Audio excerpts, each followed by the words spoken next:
Lovie Smith, in his 6th season as head coach of the Bears, has won 2 division championships and an NFC championship in 2006. Jim Schwartz, in his 1st year as head coach with the Lions, spent the last 8 years as defensive coordinator in Tennessee.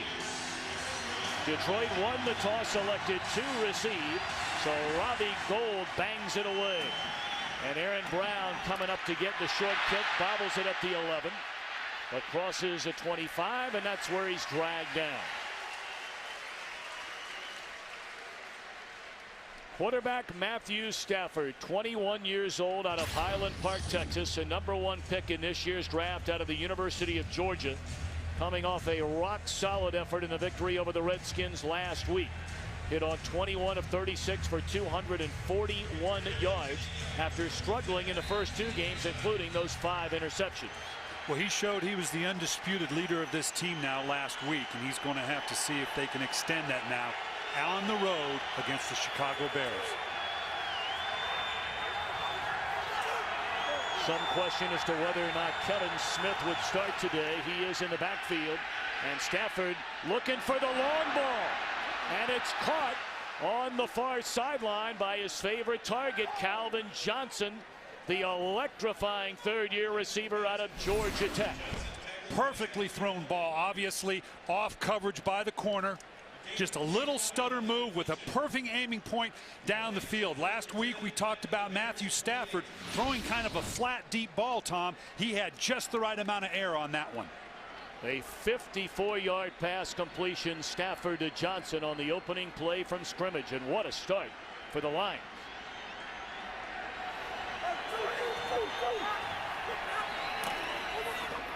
This is Kevin Smith, who rushed for better than 100 yards last week in the win over the Redskins, despite the fact that he had to leave the game with an injured shoulder midway through the 3rd quarter. We'll keep an eye on Smith today.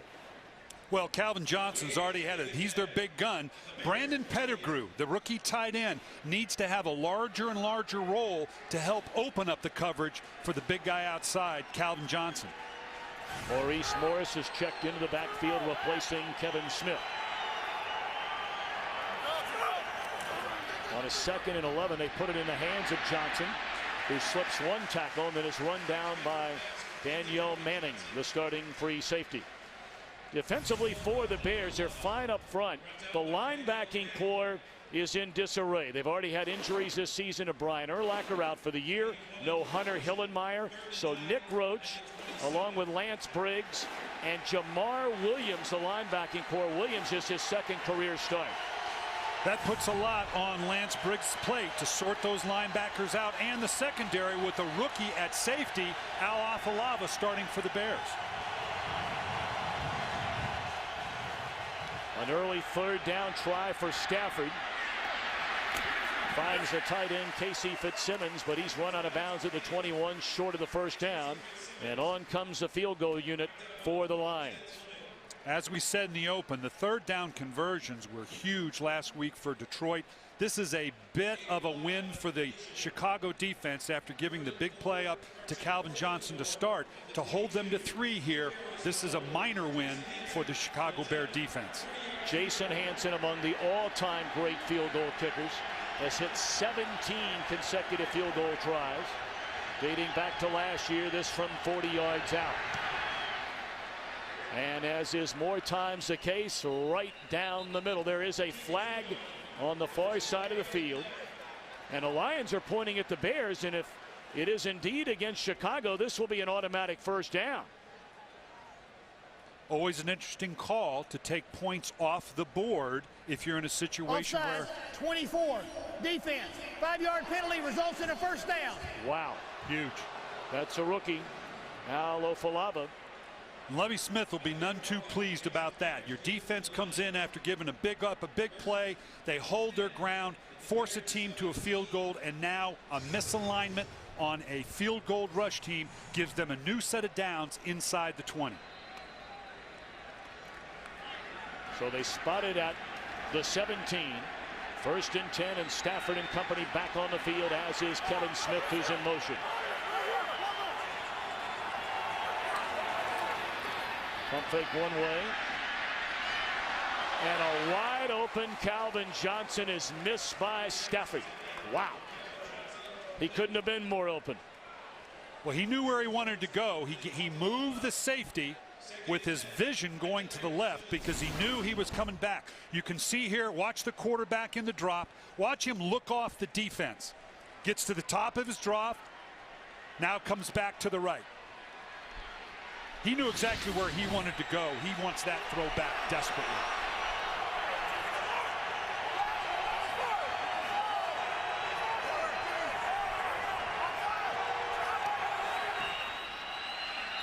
Blown dead before it ever got started. Looked like early movement on the right side of the Lions' offensive line. Chicago is Full start, 77. Offense, 5-yard penalty. Still second down. Okay, you're going to see movement right here by the left side here. I'm not sure which one is that. There you go right there. A little bit of a flinch. Chicago, Tom, is very active with its front seven. Moving linebackers in and out, puts a lot of pressure on the linemen to communicate, not listening to the quarterback. You get a false start. Bunch formation off the right side. And they give it to Smith. And he is corralled at the line of scrimmage by Alex Brown. And a flag comes in late. Thought for a moment it might have been a horse collar penalty. Well, they were calling for it. The guard that pulled out there is calling for it. I'm not sure if he got the collar or the face mask. Foul, face mask, defense. Half the distance to the goal. First down. Here you can see comes in. The guard doesn't get there quick enough. Reaches up right there around. Boy, I don't know. That is not a face mask, nor did he get the horse collar. In order for it to be a horse collar, the hand has to go in between the pads and the back of the ball carrier. That's a questionable call. Lovie Smith knows it.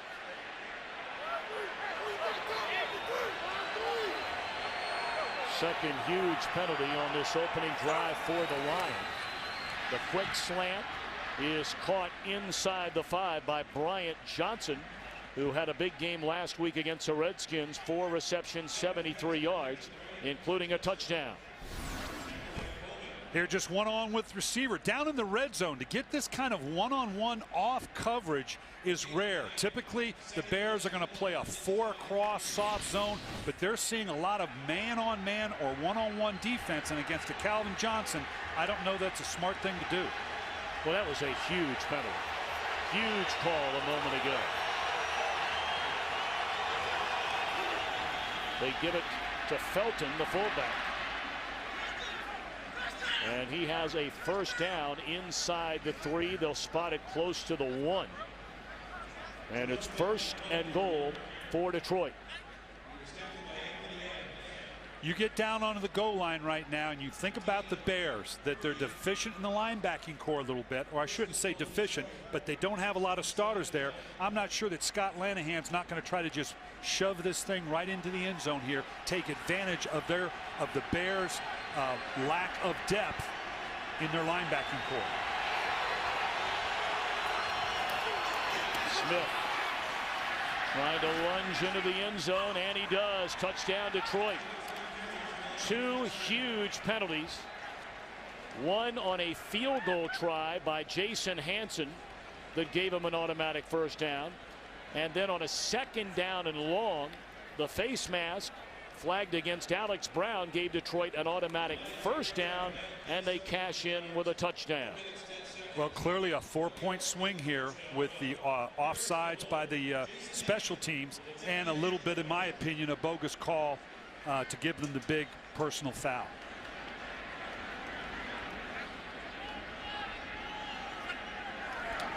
Hanson for the point after. It is good. What an opening drive for the Detroit Lions, out to the 7-0 lead. 8 plays, 73 yards. A couple of penalties allowing the Lions to score the touchdown rather than the field goal. And by the way, that 54-yard gain on the pass play to Johnson, the first time the Lions have had a pass play of over 25 yards in almost 170 plays. This is Johnny Knox out to the 27-yard line. You know about Jay Cutler in the season opener against Green Bay, threw 4 interceptions in a Chicago loss. Told his teammates that will not happen again. He's thrown 5 touchdowns against 1 interception since, and his first throw today is caught by Earl Bennett, a former teammate of Cutler's at Vanderbilt University. Take a look at the rest of the Chicago lineup. Matt Forte, his season high, just 66 yards rushing. Well, and you're going to see here that the tight ends, Greg Olsen 82 and Desmond Clark 88, in combination, they're Jay Cutler's #1 guy.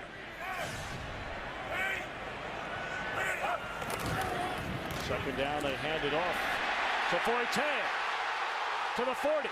1 man to beat inside the 20 to the 10. Shoved out of bounds at the 5.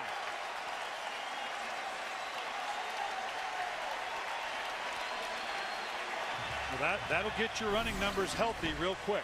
We said they had to get Matt Forte. Just a subtle ISO delay here with a subtle cutback by Matt Forte. Finds himself in the hole, and then Matt Forte, more speed because of the long stride. He's faster than people think. As you can see here, tough time for Louis Delmas, the rookie, trying to catch up with him. First and goal, and Forte met at the line of scrimmage, maybe lost a yard, and there are all kinds of changes for Detroit because of injury. They don't have Sammy Hill. They don't have Dwayne White up front. And Cliff Avrill's not played in the last 2 weeks. Now he's back today, but right now not on the field. So Landon Cohen and Jason Hunter start up front. Ernie Sims back, missed his first game as a pro last week. Jay Cutler checking to something here. I would bet he's batting down the hatches. Nope. Greg Olsen outside. This is the matchup you want to watch right here. There it is. He caught it, but he's out of bounds. This is the force out rule. We've seen it. Obviously, there is no force out rule anymore. You got to have both feet end up in bounds. Doesn't matter what the DB does to you. You got the matchup you want, right? You got a matchup on Greg Olsen. Didn't even touch him. Clearly not in bounds. Louis Delmas, one-on-one on the coverage. This is the rookie. Was NFL Rookie of the Month, Defensive Rookie of the Month last month. So obviously they have a lot of confidence in him lining up one-on-one on Greg Olsen. On 3rd and goal, Cutler being chased and has some room. Dives into the end zone. How about that?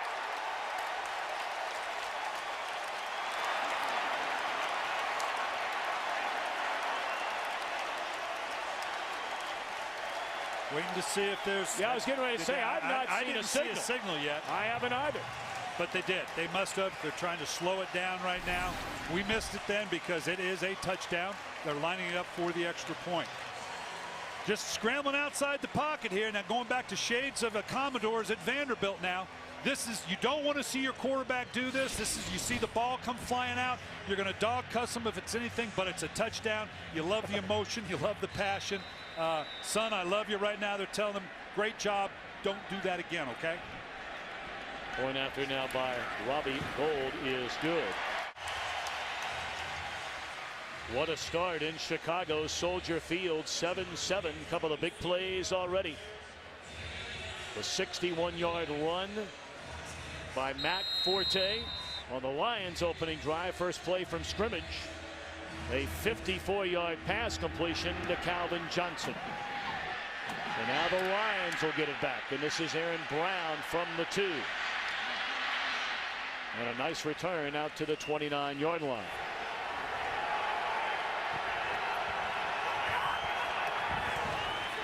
Stafford to throw on first down. And close to a first down on the catch made by Bryant Johnson. Let's go back to the touchdown.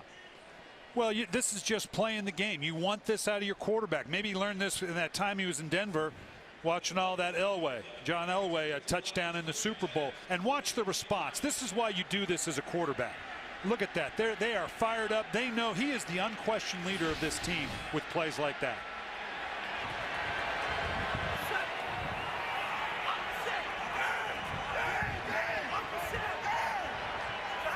Pass play went for 11 yards a moment ago, so another first down. And Smith is dragged down by Nick Roach. And a flag is down on the play. This might be another face mask penalty. We'll see. This one might be on Smith. We'll have to see. It looks like maybe the defender got his hand in there, but that will happen as the ball carrier extends that hand out for the old stiff arm. Don't see a lot of it anymore in this league. Let's see what they're sorting out.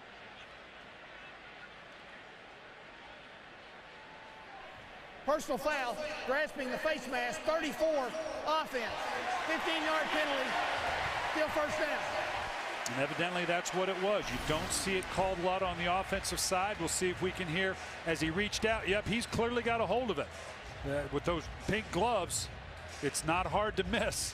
Obviously turn the head just like if it were in reverse and the defender turns the face mask of an offensive player. That one clear cut. Good call by the officials. The first down and 25 as they're backed up to their own 23. Maurice Morris slips the tackle, cuts it back to the inside and brings it out to the 37-yard line. A pleasure to be joined. The third member of our team today is Chris Myers. Chris, good afternoon. Hey, Tom and Brian. You know, Lovie Smith's not a rah-rah speech kind of guy, but before the game, linebacker Hunter Hillenmeyer, who's here watching with that injured rib, said the team meeting last night that Lovie made his point. It was start fast. As you pointed out, it's the first time they scored in the opening quarter. Lovie's upset that his defense didn't get the message, but he said he doesn't have to yell to get the point across. They want to start fast. Hunter Hillenmeyer also said in preparing for Matthew Stafford, they didn't treat him as a rookie, given the way he's played the first few weeks, so they may not be blitzing as much in this game. They got a piece of him there, but he's able to lay it off to Aaron Brown. And how about that? After starting 1st and 25 after the personal foul on Smith, they convert on second down. It's first down at midfield. And these are the kind of sustained drives we saw last week, Tom, them overcoming long down and distance counts. They converted a couple 3rd and long. Stafford actually running for a 3rd and 13. That's a big play when you start behind the count at 1st and 25.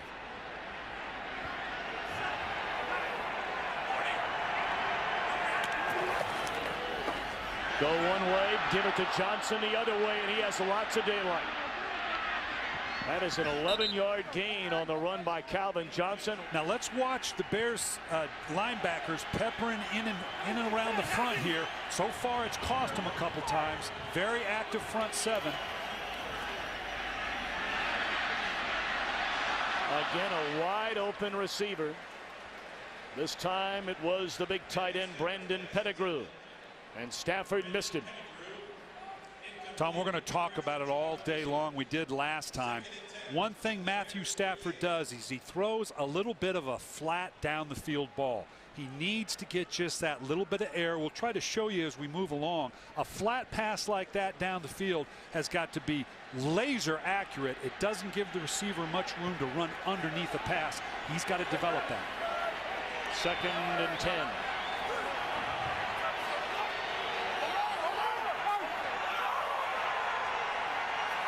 They just do get it off on a play clock. Stafford incomplete. Trying to thread the needle over the linebacker and in front of the defensive back. He had an eye on Dennis Northcutt. It's 3rd and 10. Let me expand on what I was saying earlier. As we watch the game progress, Chicago is very, very active with its linebackers in the front seven. And that's going to give him opportunities now with throws down the field one-on-one. Again, this is down the field. Very flat ball. The nose of that ball needs to come down with a little bit more of an angle on a down the field throw. But they're giving him opportunities to make these type of plays down the field with their coverage and active front seven. Blitz coming, they pick it up. And that means somebody's open, and that somebody is Calvin Johnson inside the 15. Now, Tom, we saw this last week as well. This one is as flat as could be, and that's exactly the way you want it. You make an outside throw. Calvin Johnson on the outside here. This has got to be a laser shot. Anything to the outside has got to be there when it needs to be there, in the way it needs to be there, and that thing needs to be on a frozen rope versus the down the field vertical shots that need that air that we're talking about. 3 receptions for 69 yards. for Calvin Johnson. It's first down inside the 15 for the Lions. Blitz coming again. And thrown behind Johnson in the end zone. Well, clearly Detroit thinks this is the way to attack Chicago. They're getting enough one-on-one looks. Now in that secondary look, Chicago changed it up. They put across a very loose zone, basically putting a lot of people from the 10 yards back. Has to be a very accurate throw. You got to be careful. Those are the kind that get turned over. So far, Matthew Stafford dialing them up correct. 10th play of the drive, second down and 10. They fake the handoff, and again slightly overthrown to another wide open receiver. As good as Stafford has been early on today, he has missed a couple of open receivers down the field. Now this one, again, a laser shot thrown flat in the red zone can be dangerous, but this is a catchable ball. I think Brandon Pettigrew, and at some point he is going to be able to make those catches. He's got a long arms, a big sweep spot for the quarterback. He's got good hands, but that's the kind of, in the red zone, that can kill a drive. We'll see what it does to the Lions now on a 3rd and 10. They converted 3rd and 10 a moment ago.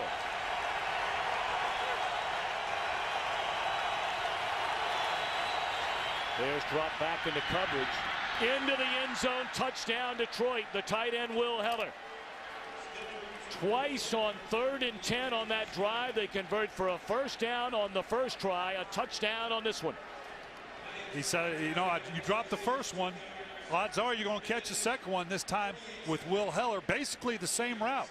Give the coordinator Scott Lanham credit for coming right back to it. Stafford saw the first one, came right back against that 4-cross zone defense to make the exact same throw. This time Will Heller held onto the ball. Out of the hold of Nick Harris, this is Jason Hanson for the point after. And it's a 7-point Lions lead. Well, much like last week in the victory over Washington, another lengthy drive by the Detroit offense. This one 10 plays spanning 72 yards and a 14-7 lead. I spent 8 years in this black and blue division, and this is looking like a track meet right now. So we're going to need to change the color of this division maybe. Johnny Knox from the 15, and he's out across the 40 and tackled at the 41-yard line. 4:57 to play in the opening quarter, and fireworks aplenty on this autumn Sunday in Chicago. Cutler and the Bears trailing the Lions 14-7.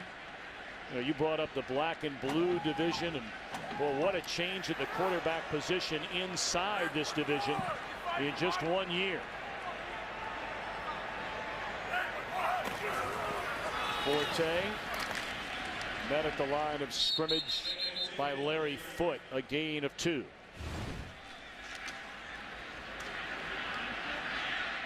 Second down, a short run again for Forte, bringing up 3rd down. Well, 3/4 of the division changed from the end of last season to the beginning of this season at the quarterback position. You can see here what it was last year and the changes that are brought about. Aaron Rodgers, the only consistency, 1st-round draft choice Matthew Stafford, a trade for Jay Cutler, free agent Brett Favre. This has become the quarterback division of the NFC. Well, you're not lying. 3rd down, Cutler steps up, incomplete. And that's that subtlety of familiarity of Jay Cutler and Greg Olsen. This down and distance, 3rd and medium, is a perfect place for your tight end presence, size, good hands. Looked like he thought he was going to lead him one way or the other. That familiarity can only be had one place, on the game field. You can't get it at practice, can't get it after practice. It's only achieved by playing together on Sundays. Brad Maynard in his 13th season on the punt for the Bears.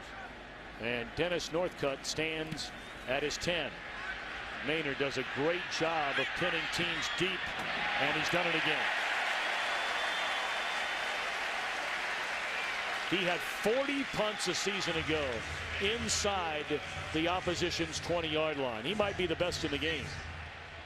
Well, and the conversion rate for touchdowns when you start a drive outside of the 20-yard line versus inside is dramatic. It's like a 20 or 30% decrease in the ability to drive the length of the field. So you can't overstate the importance of being able to pin a team deep inside their own territory. Of course, we saw the Lions 3 straight possessions have to go 90 yards or better last week and did so successfully.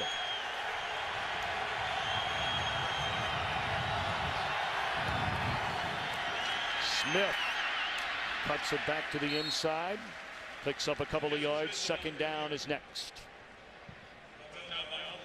Well, and there's something to be said for what you just said, Tom. They spent the whole game. We did that game last week. They spent the whole first half down in this very territory, and for three straight drives came out and scored. So they're in familiar territory. This is no hill for a climber for them.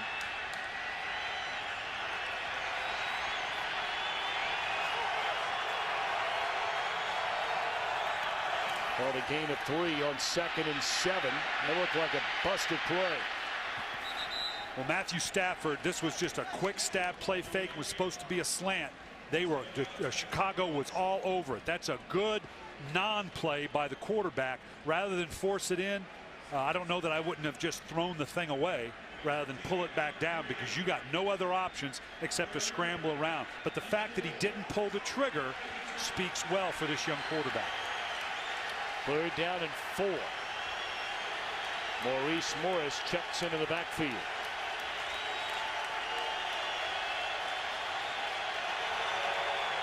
All pulled up in here. This is a great place for a vertical shot. Calvin Johnson one-on-one. Blitz coming, and there was contact, and here comes the flag. That'll be pass interference against Zachary Bowman. Where you put, I don't care who your DBs are, and obviously Chicago has faith in theirs, but there's not pass interference, 35, defense.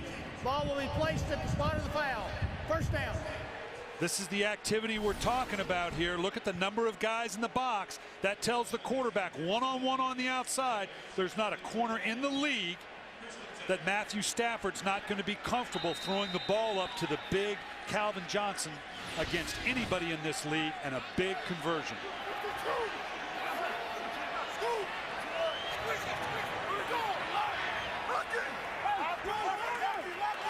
Plenty of time on the play clock, down to 10.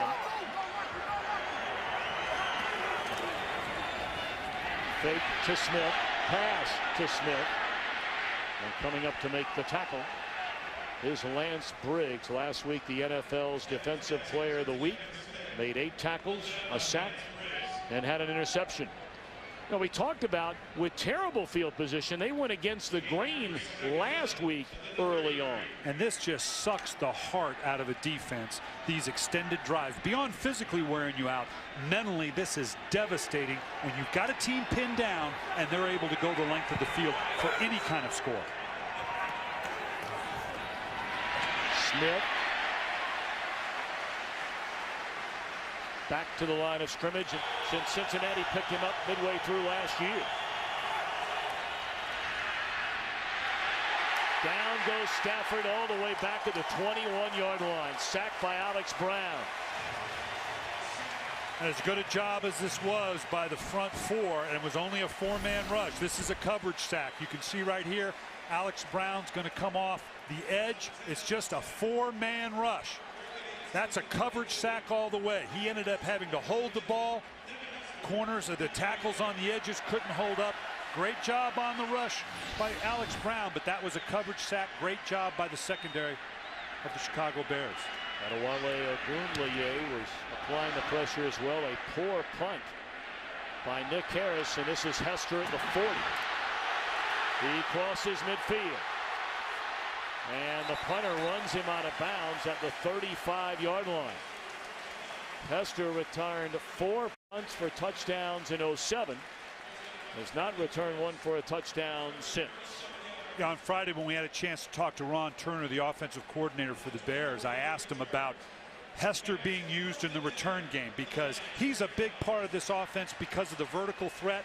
So to see, here's Ron Turner right here, the fine offensive coordinator for the Chicago Bears, but he was conflicted. He loved the idea of the field position that Devin Hester represents in terms of the return game, but he also knows they're a little vulnerable. If he gets hurt, he's lost a big component of this offense. 29 seconds to play in the opening quarter. Cutler steps up, throws, caught. And what a catch by Earl Bennett down to the 10.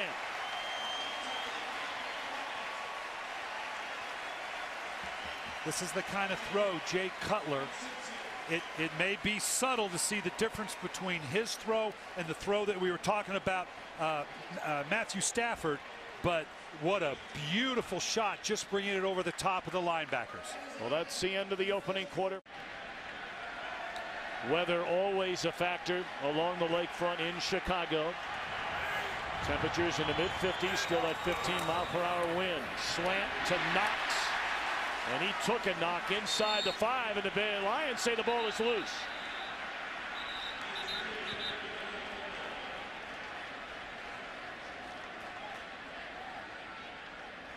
Knox getting up just a bit gimpy.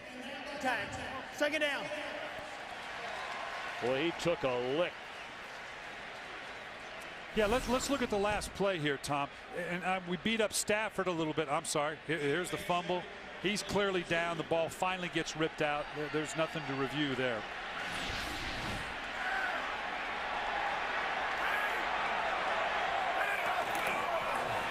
Play fake to Forte. Wide open. Touchdown. Kellen Davis.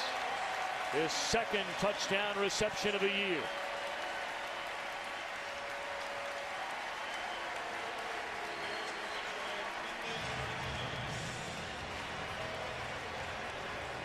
This is as basic a play as is run in every high school, junior high, college, and pro team in the country. Corner flat route with the shallow dragger underneath. We'll hopefully get a look at it here after the kick.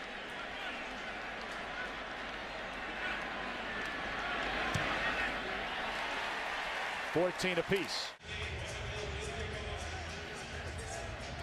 14-14. 46 seconds into the second quarter. That didn't take long after the short punt and the good return by Devin Hester. Aaron Brown from the goal line. Wow. Hammered down at the 22-yard line. Tom, let's go back to the throw by Jay Cutler, because we've been making the point about the trajectory of the ball. Now I want you to see something right here at the top as the ball's coming in right here. That ball, the nose of that ball is coming down. That's just the trajectory that you want. We're going to see later on Matthew Stafford where the nose of his ball tends to stay up. It's too flat a throw. May be subtle in the difference there, but it's the trajectory of that ball that Jay Cutler threw that made that a successful play. Mighty good catch too by Absolutely.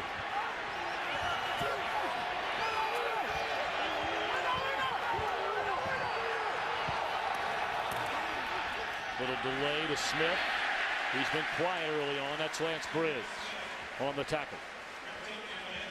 We're seeing a real guessing game going on here, a chess match between Lovie Smith and his defense and Matthew Stafford with the movement of the Bears defense. Watch what it does to Stafford. He's checking into some plays. He thought he was going to get a soft coverage, so he checked to a run, and they brought a guy down heavy into the box. So Lovie Smith is in a real chess match, not so much with Scott Lanahan as he is with Matthew Stafford right now. And of course, Lovie has gotten a lot more involved in the defense now. He is calling the defenses for the Chicago Bears. Smith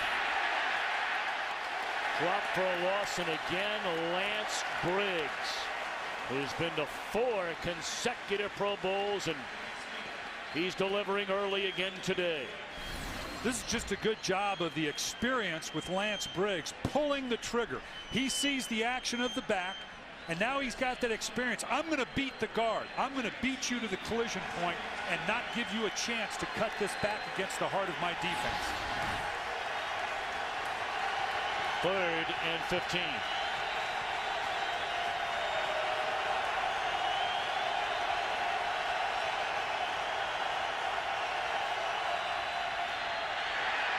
Intercepted. Inside the 10, it's Tommy Harris. Mark Anderson applied the pressure and forced the Stafford turnover. This is a quarterback's nightmare. It's got a simple screen pass. They're going to let the defensive line through the field. Actually, he falls down. The quarterback had no idea he was there, had no idea when he let the ball go of what had happened.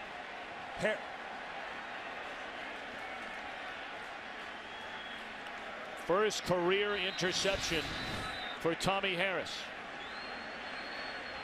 Boy, a quarterback's worst nightmare there, letting the ball go, having no clue that that defender was on the ground and got up and stepped right in front of the throw.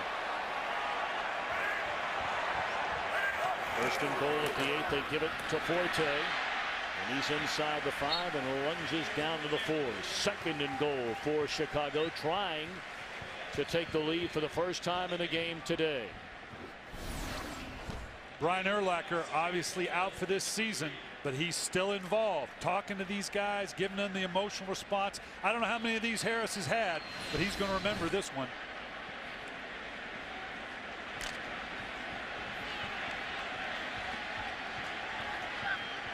Second and goal for Cutler and the Bears. Now you got Clark and Olsen shifted outside. That meant a fade pass earlier in the game. This time it's Hester. He's denied the end zone. Outstanding open field play led by William James.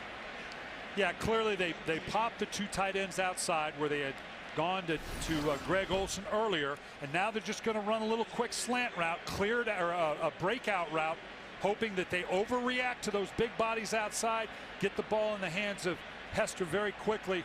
Great job by the secondary coming up, keeping relative position on Hester, forcing him back inside.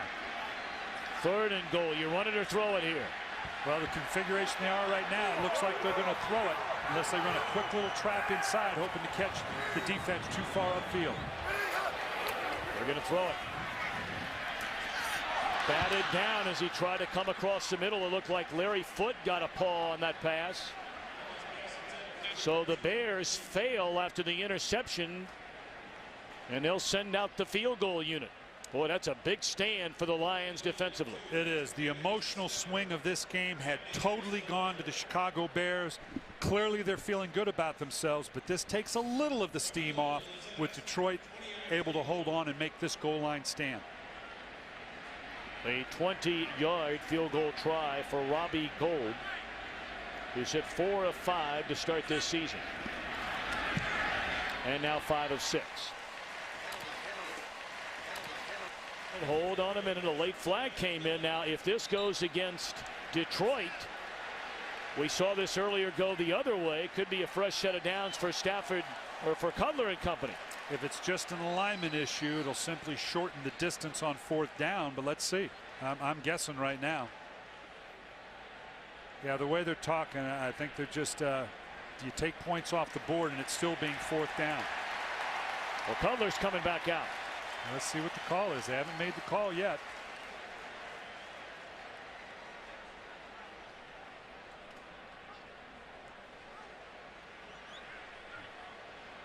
The question becomes, let's see what the penalty is, because it still should be. Offside.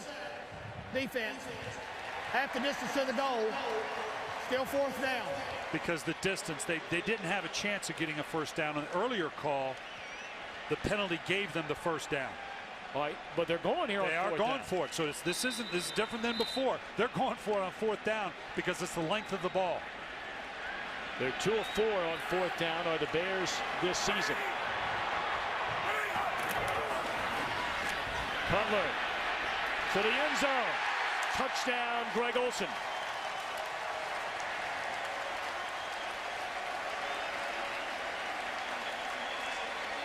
That's a gutty call on the behalf of Lovie Smith. I talked earlier about Detroit getting a little steam off the emotion by the goal line stand. This is just a play action waggle, waiting for the tight end to come along the back of the end zone. Detroit selling out to run. Touchdown Bears recaptured that emotional steam I was talking about. Point after good. The Bears take advantage of the interception and convert into a touchdown. Devin Hester, meanwhile, headed back to the Chicago locker room. Chris Myers, I'm sure, will have an update shortly. Aaron Brown bobbles the ball inside the 5. Still on his feet and stopped at the 11. Lots of pink all over stadiums around the NFL. No different in Chicago as we recognize Breast Cancer Awareness Month. Many of the players, the coaches wearing pins, hats, towels that are pink, even shoes that are pink. Stafford, nice throw there. And are they saying a catch? Yes, it is, by Calvin Johnson. Out at the 33-yard line. Let's check in downstairs with Chris Myers. Tom, moments ago you saw Devin Hester go into the locker room. He has a shoulder injury assumed on that hit when he caught the ball. He is questionable for the remainder of the game. And at running back, backup Adrian Peterson, he is out with a knee injury. Bears hurry up before a challenge. And was the flag thrown in time, or did Lovie Smith just call a timeout? Now, Lovie Smith has not been successful in challenging through the years. He has lost 30 of 46 challenges since taking over as head coach. Chicago is challenging the ruling on the field of a completed pass. Detroit did a nice job of getting up and trying to get the snap off. They knew it was going to be challengeable here. Let's see if... All right, that's going to be a tough one because a foot and a knee constitutes 2 feet. We're going to listen After to the call reviewing here. the play, the ruling on the field stands of a completed catch. Chicago will be charged with their first team timeout. Here's evidently what they saw and what people have to understand. Yes, you have to get 2 feet in, but a knee equals a foot, even on the same leg. So there's the foot. They're obviously determined the knee landed in bounds. Therefore, the foot and the knee equals 2 feet. The only question was the knee going to land inbounds or out? So now that's 31 losses of 47 challenges made by the Bears head coach Lovie Smith. He did win a big one challenging last week in Seattle. So it's a gain of 21.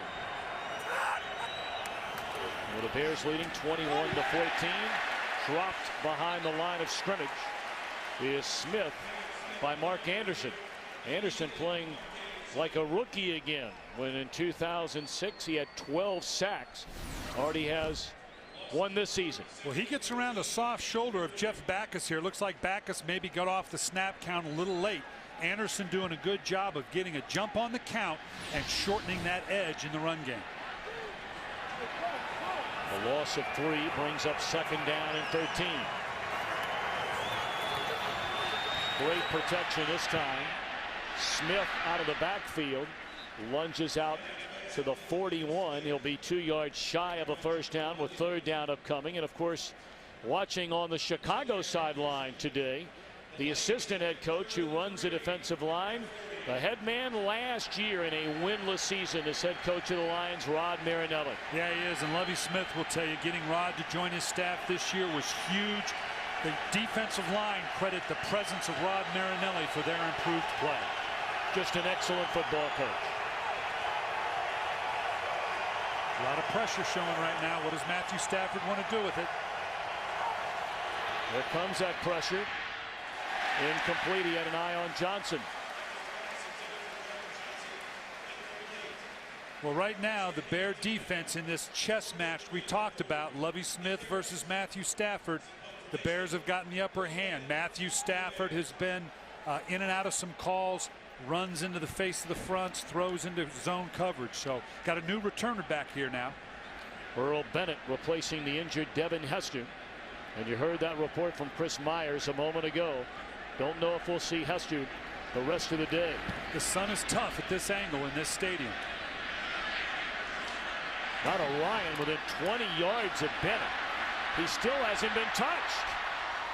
And a Devin Hester-like return with both Minnesota and the Detroit Tigers tied atop the Central Division lead the final day of the year. And we're told Detroit is out to an early 3-0 lead in the fourth over Chicago. Garrett Wolfe picks up a yard, his first carry of the afternoon.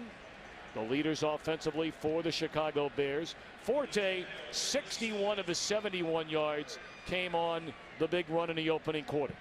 Yeah, other than that big run, the Bears have been running okay. Clearly they needed to get that established, but it's really the passing game that has given, and of course a turnover or a short field has given the opportunity to be up 21-14. Becomes a very important defensive series for Detroit. Down 7 with 8:20 to play until halftime. Cutler to Knox. Still on his feet, shy of the first down. It'll bring up 3rd down and 2.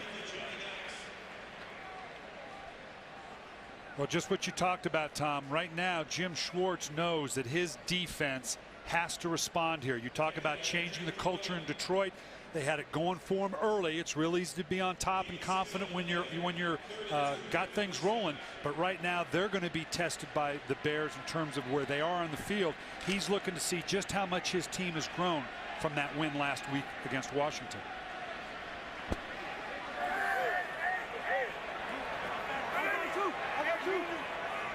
Desmond Clark in motion. They throw it to Knox. He has a first down. Run out of bounds at the 43-yard line. This was just a quick smoke route or a one-step. A lot of people call it different things. A smoke route is either a called run where the quarterback can see this type of off coverage here. I'm just going to raise up and give me a one-step, get the ball out of my hand as quick as I can, and let's see if my guy can do something in the open field. So often that smoke route is part of a called run or a check where the quarterback just gets the ball out of his hand as quickly as he possibly can. Again, he's checking to something here. Probably just the direction of the run. Probably off to the left. Nope. Looking to throw, and the ball is loose. It looked like it was stripped away by Cliff Avril, who's healthy again after missing the last 2 games. And that was Desmond Clark staying in the block who covered it up. They're rush off the edge. Jay Cutler a little loose with his ball mechanics here. Back takes a stab at it. Great job by Avril with getting up. Didn't realize all of a sudden the defensive man's on the ground. Then he pops up in your face. Jay Cutler not ready for Avril once he got into his face. Needed to pull the ball back into the body, the frame of his body very quickly.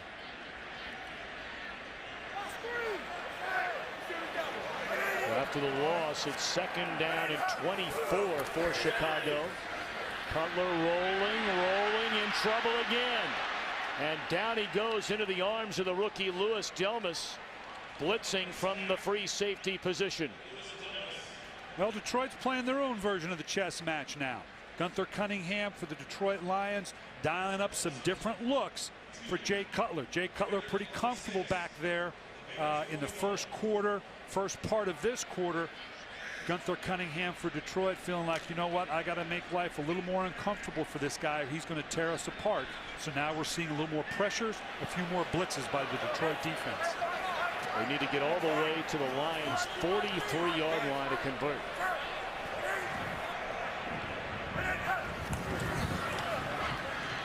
Screen to Garrett Wolfe, and he is tackled at the 47-yard line, well shy of the first down. Typically a draw or screen. You don't want the quarterback to force the ball down the field. I talked a minute ago about how was Detroit, this young Detroit team, going to respond to the emotional challenge. Jim Schwartz has to like what he saw by the response of his defense, not giving Chicago a chance to move it inside into scoring position. Brad Maynard has already pinned the Lions inside the 10 once today. He'll try and do it again now.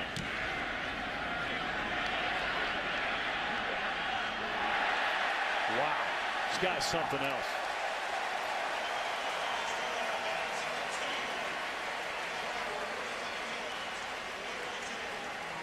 The 2-yard line. You know, a lot of people have gone to that rugby style of back kick that gives a reverse spin on the ball because it's easier to control than this type of punt. And obviously Brad Maynard, he has got it down pat. I don't know that there's anybody better in the league in that position punting that's going to nail it down inside the 10-yard line, this out at the 2-yard line. Again, Chicago right now complete. Offense, defense, special teams. Now the defense's charge, keep them backed up. They've been able to get a first down out of the shadow of their own goal line. You can't give it up here.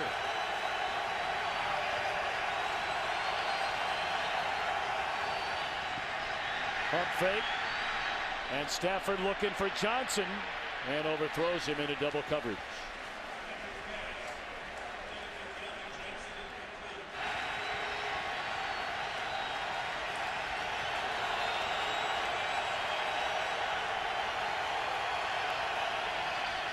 Second down and Smith. Is that a fumble? No, they're saying the ball is down at the 5. Now Calvin Johnson out of the lineup right now. He fell on that ball pretty hard, or when going out for that pass. I don't know. You can see him here on the sideline. This is going to be huge for Detroit right now. Looks like he just lays out for the ball. Nope. And I wouldn't imagine what the ailment is. Could be the shoulder, obviously. I think a player stepped on his hand. Yeah. Take a look at his hand, right, left hand. Yeah, whatever it is, not having him in the lineup right now certainly leaves Detroit a little short-handed. Gives to Chicago a lot more latitude to do what they want when you don't have that same threat on the outside. Stafford going to spend a timeout.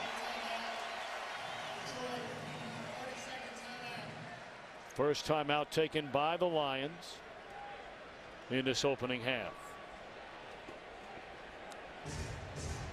Here's the leaders for Detroit. Obviously the yardage, and you can see the completion percentage for Matthew Stafford. Really has not been able to get the running game cranked up probably the way they'd like. Let's check in with Chris Myers. Veteran trainer Dean Kleinschmidt over there talking to Calvin Johnson. First they checked to make sure to get the wind knocked out of him. The hand was okay. They just checked the range of motion on the left side of his body, the way he landed on his left arm. He said, I'm fine, and he should be back in. He is back in. Chris, thank you very much. Great to have Mr. Myers with us this week. Yeah, first time all year. He's all over the place, both sidelines. He's fast. Third down and 7.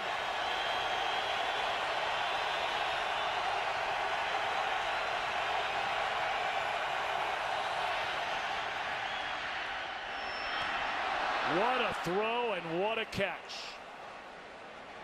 Still not that loft you were talking about, but this one threaded right through the defender. That's a big lead throw. That's why you get drafted number 1. Again, zone coverage. He's just looking to get it just above the corner. Risky throw if that corner gets any deeper. That's a perfectly thrown ball. I guess that's why they give you $41 million out of college to make throws like that. So all the way out to the 34-yard line. It's first down for the Lions. 3.5 to go in the first half.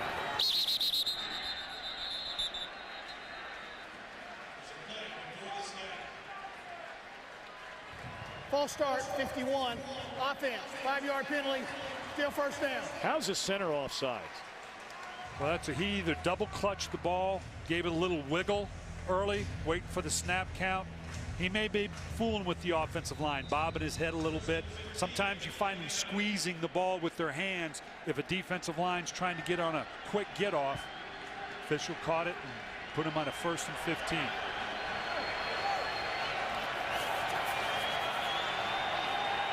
The tight end Pettigrew in motion. They pitch it to Smith. Got a good block. Try to cut it back up to the inside, and he's out to the 40-yard line. Of course, it all goes to charity.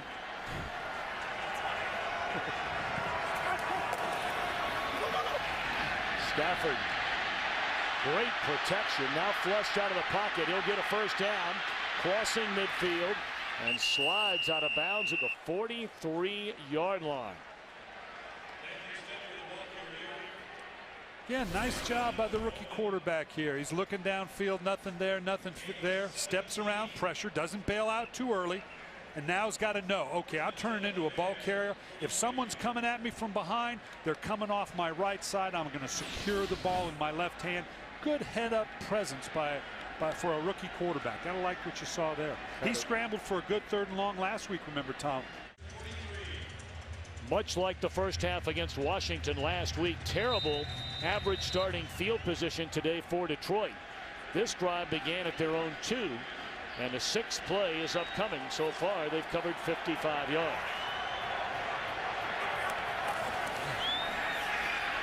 Screen to the tight end, Brandon Pettigrew, and the big fella's rumbling inside the 20.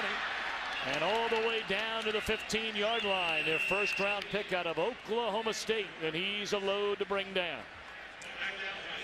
Nice. You don't typically screen to the tight end here. They're setting this up to the left. The tight end over here is going to slow play it. He came all the way from that backside. Brandon Pettigrew. You don't often go to the tight end, but that's why they can be good, because the defense really doesn't pay much attention to a tight end that starts out in protection and then leaks out into a screen.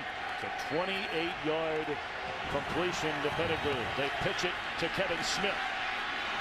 Still on his feet and close to the 10-yard line. Jerome Felton, the fullback, leading the way. Well, they've picked up from where they left off last week, Tom. When you look at the starting position that the Detroit Lions have had to overcome and what they've been able to do with it, this is very similar to what we saw last week, particularly in the first half against the Washington Redskins.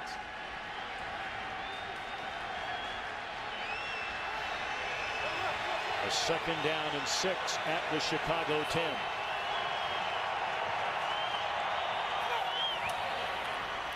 Stafford missed the intended target, Will Heller, who had a touchdown early on today. Well, some interesting call here now for Detroit. You've got a 3rd and about a 7 or 8. You've got 2 timeouts in your pocket, so time is not a factor here. You got lots of latitude here with 2 timeouts in your pocket.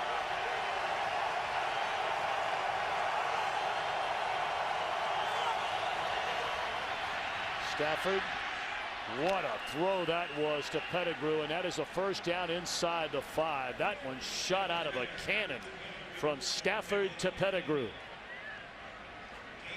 Now this is interesting, even with the timeout, because it's odd here. Interesting call, because you want to score, but you'd really like not to have to kick the ball off or give them a chance for a Hail Mary. So oddly enough, you're going to take all the time you can to get in, hopefully get into the end zone. We're spreading it out. Could be a little trap run, though. Yep. Smith slips his way to the goal line and into the end zone, a touchdown. So a drive which began at their own 2-yard line. The Lions march 98 yards, and they're an extra point away from tying this game at 21. I know I keep coming back to it, Tom, but it's the thing that intrigues me most about this game. What an emotional response from a team that has got its first win in 2 years, coming off a big win at home, to, in this situation, all the momentum was going Chicago's way, and to respond the way that they did. Point after by Jason Hanson is good. They got the victory to end the 19-game losing streak last weekend over the Redskins. Perhaps his first half performance today on the road is even more impressive. It is, by the fact, just as you said, the fact that it's on the road. It's a divisional opponent. You can tell right now they've sucked the air out of this stadium right now with regards to the Chicago fans, who were priding themselves on how loud they have made this a place to play. And so right now, Detroit, the whole emotional swing, unless they can do something with 26 seconds or less on the clock, has clearly gone to the Detroit Lions.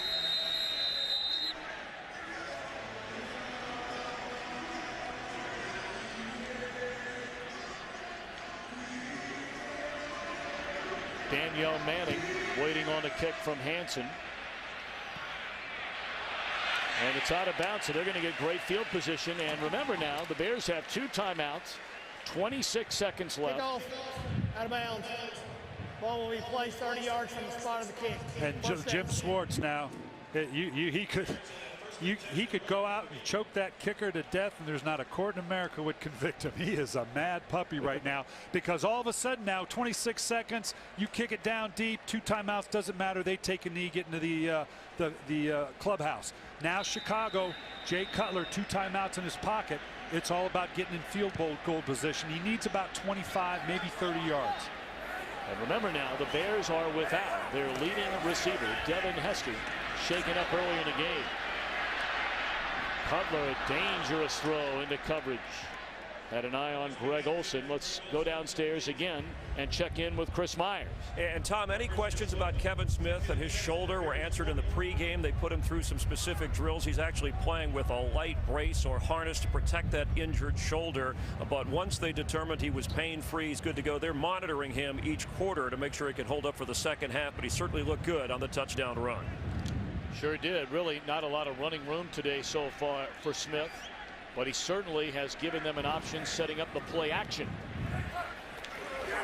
Cutler, second down, lays it off to Forte in the middle of the field, and he's got a quick timeout here to the 48, and yep, with 12 seconds left, the Bears use timeout number 2, so the Bears have 1 left.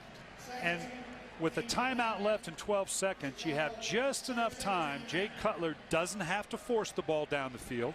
He'll certainly take that shot if he needs it. You need about a minimum of 10 yards. You'd prefer 15 to get your field goal team on, and obviously with the timeout, and leave yourself in range.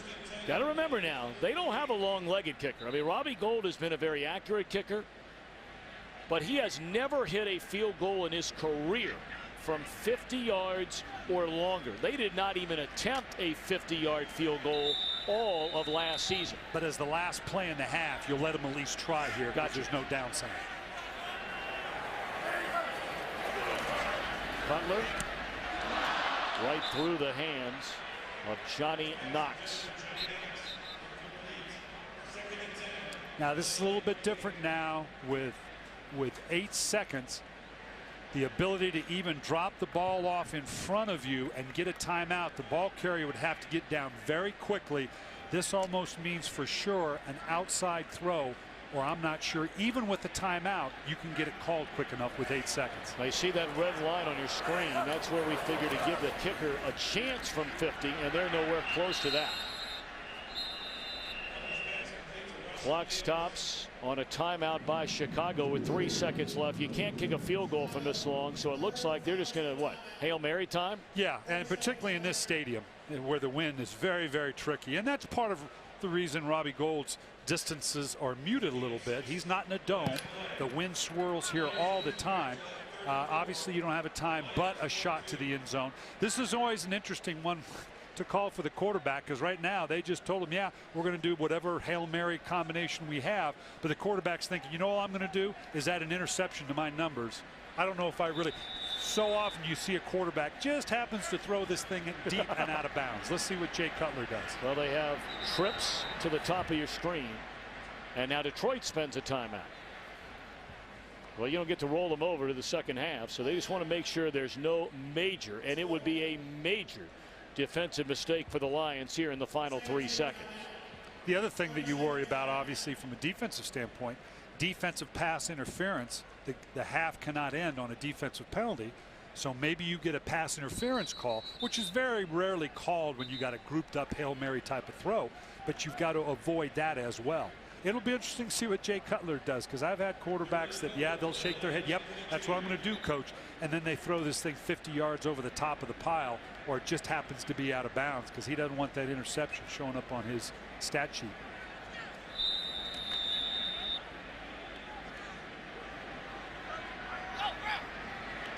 Knox, Olsen, and Bennett to the left. And Cutler going to throw to the end zone. Lots of bodies down there. And knocked down by Coe Simpson on the final play of the opening half. A very good first half to watch. 21-21. We're set to begin the third quarter. Matthew Stafford and the Detroit Lions, winners last weekend at home against Washington, on the road inside the NFC North. And deadlocked with the Bears as the second half is underway. And this is Johnny Knox with a kicker to beat. And Knox is long gone.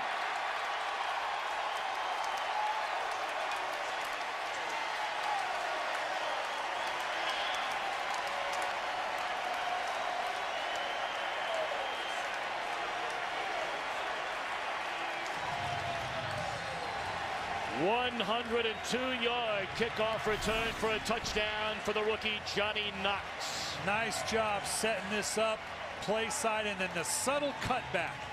And now it's just raw speed.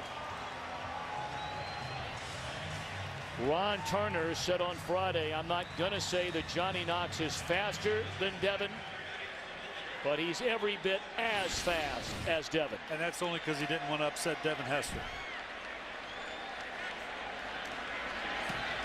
Point after is good, so that tie didn't last very long. Well, and again, I keep coming back to the emotional ebb and flow. What did I say as they left the field? Detroit had to feel very good about itself, running off the field on the road in Chicago, a divisional foe, and now you come back out. Chicago answers the bell that way, and now Jim Schwartz has got to know that the emotional challenge to his team. I just love the back and forth emotional challenge that these guys face with one another.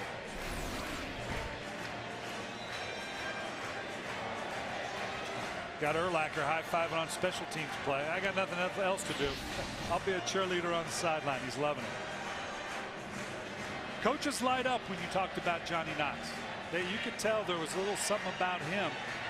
This guy is a fifth-round draft choice. To get the level of productivity out of a rookie, out of Abilene Christian, a fifth-round draft choice, that's a gift from the football gods when you get that. And of course, that was part of the trade. They used that fifth pick. That was part of the Jay Cutler deal. You may remember, Cutler traded and came along with a fifth-round pick. That fifth-round pick was that selection of Knox. And of course, Denver received a first and a third from this year's draft and a first-round pick in 2010. Adam Jennings is back to return the Robbie Gould kick. A short kick. It hits Jennings in the leg. Picks it up at the 20 and able to bring it out to the 21-yard line. Let's check in with Chris Myers. Tom, I talked to Lovie Smith at halftime, and Devin Hester remained in the locker room and not dressed for the game, so he is out with that shoulder injury.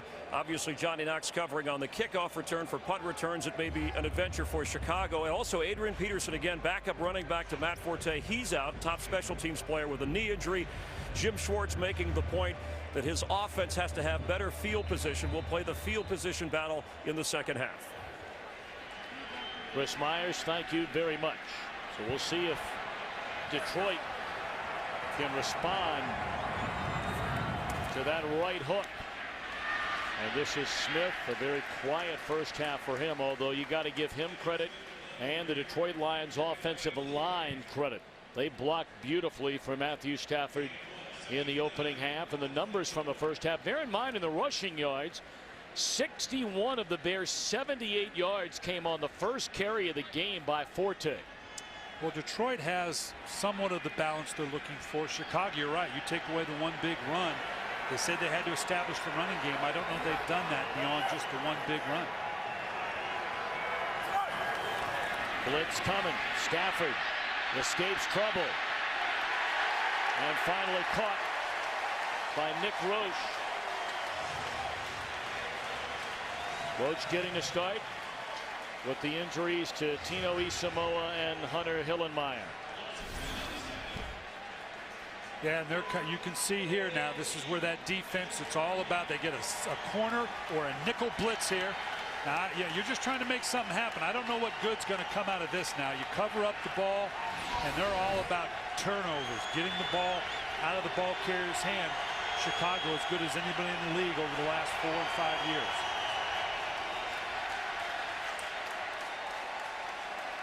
See if this goes against Backus. Full start, 76. Yep. Offense, 5-yard penalty, still third down. This crowd's come alive, Tom. We talked about coming in that they felt like on their media guide they've got a cover that says fourth phase. They've been really pushing the fans to make this an impossible place to play. Been pretty quiet here in the first half, but they're feeling it right now. This has not been what you would call a dominant home field event. They've won a lot of games here because they've had better teams here than a lot of people that have come to town. But it's not been that overwhelming crowd.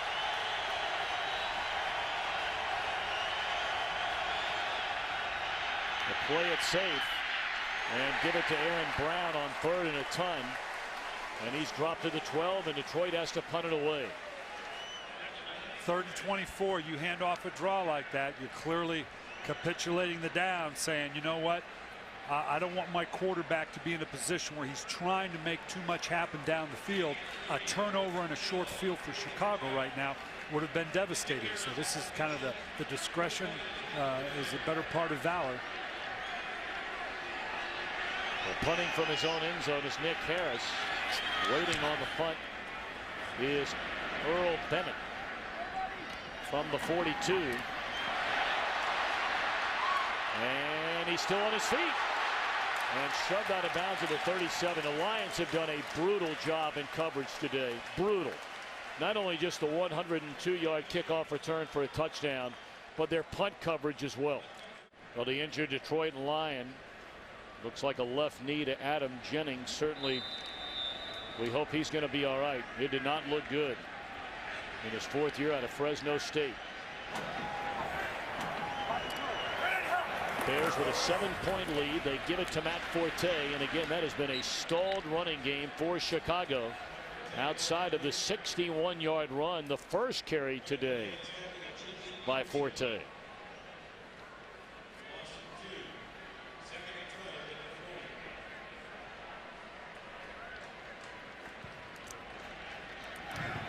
Chicago or Detroit using placards to tell the defense what personnel groups in. Deuce is a 2 tight end. Seeing more and more teams doing that, particularly on the road, being able to communicate front and back end.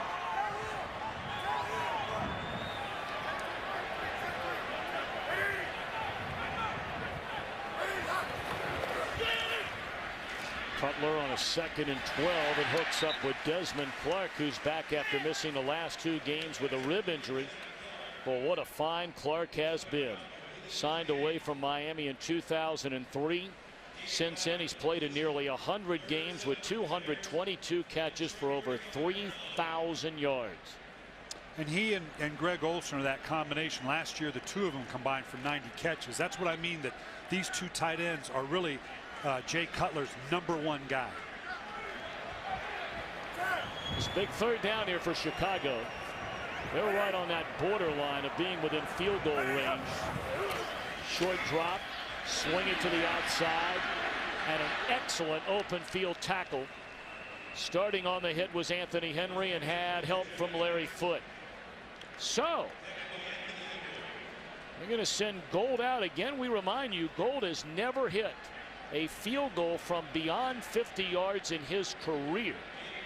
He's only attempted 3 of them. And this one's going to be from 52 yards out. And I don't know this stadium well enough to know if there's an advantage going one way to the other. He's kicking south to north in this stadium right now, whether that makes the difference or not. Good snap, good hold, and it's coming back. It is good.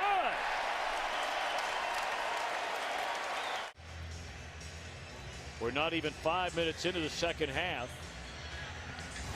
And 10 unanswered points for Chicago.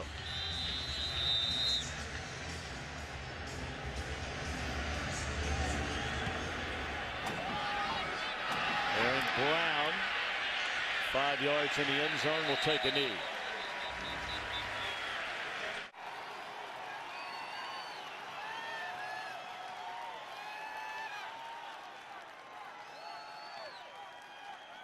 Because here we played less than 5 minutes in this 3rd quarter. You've had a kickoff return for a touchdown, an excellent punt return to set up a long field goal, a career long field goal for Robbie Gould.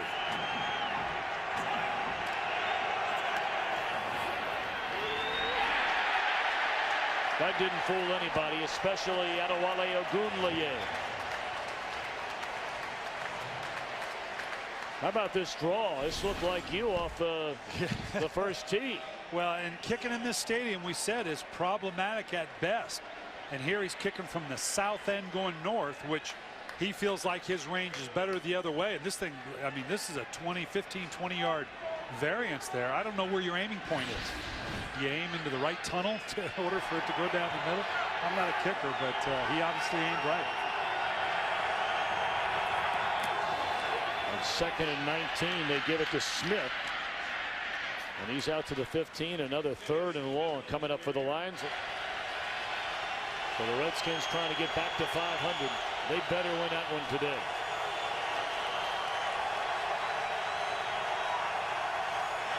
Third and 14, only a 4-man rush. And they lay it off to Felton. And you're starting to sense this one slipping away a bit from the Lions. Yeah, because the defense now is being emboldened by the special teams play, the 10-point lead. You turn this line loose into what could become a throw game for Matthew Stafford. Make it tough on the Lions offensive line when you're going to turn guys like Ogunleye and Israel Adonijah and Tommy Harris loose.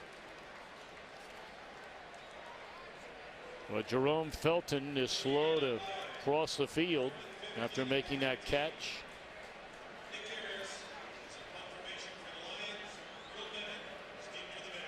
You know, you underline the idea of the special teams. I'm looking at these numbers now for the Bears. They're under 160 yards total offense. They're 29% 3rd down conversion. They got 31 points on the board with a 10-point lead. All 3 phases of the game. It's cliche, but cliches are cliches because they're normally true. That offense, defense, and special teams.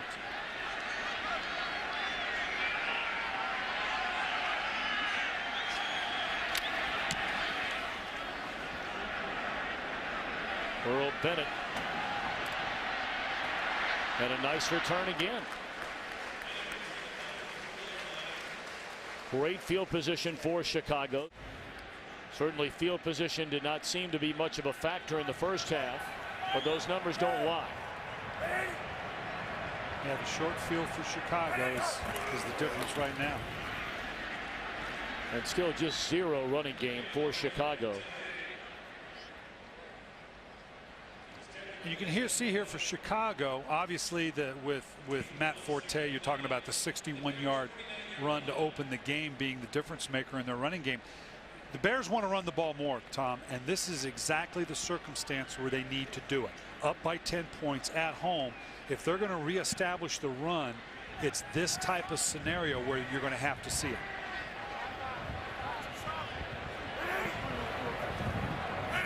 After a 1-yard run, blitz coming, Bears pick it up.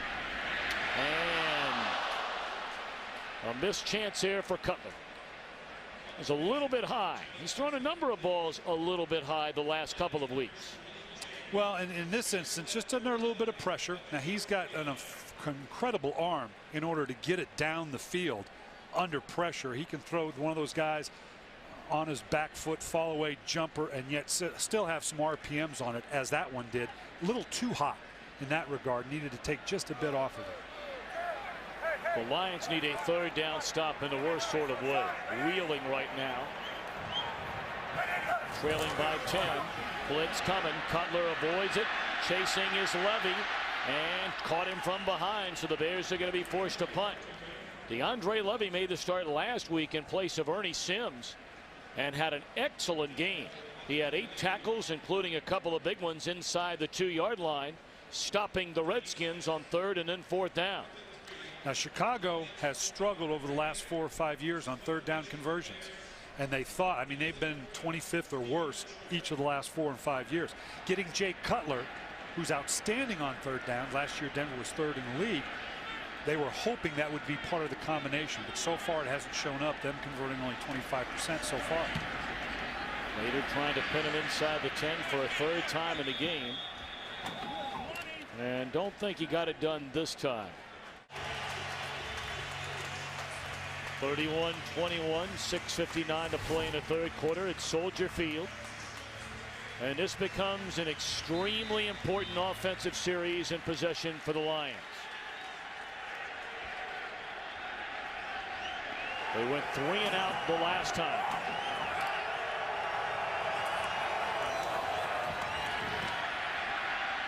Smith.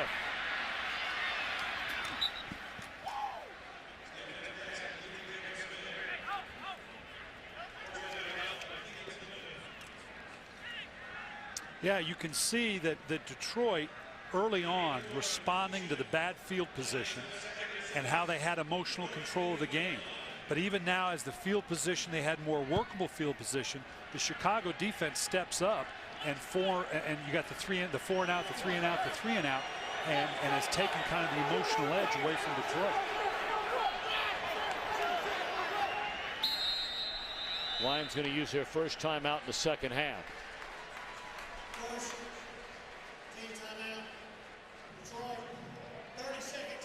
Let's bring you up to speed on some of the other games around the National Football League. And well, Brian, your old team, the Baltimore Ravens, that's a big one at New England, trailing by 10. Big test going on the road. Ravens looking awful good, but New England seems to be getting their stride back. What has happened to Tennessee? Lost 3 games all of last year. It looks like the Titans are going to 0-4 this year. Some of the early losses and tough losses you can see and understand, and taking nothing away from Jacksonville. It is at Jacksonville, but the separation in that score, something's not right in Tennessee. Buys this week for Arizona, Atlanta, Carolina, and Philadelphia.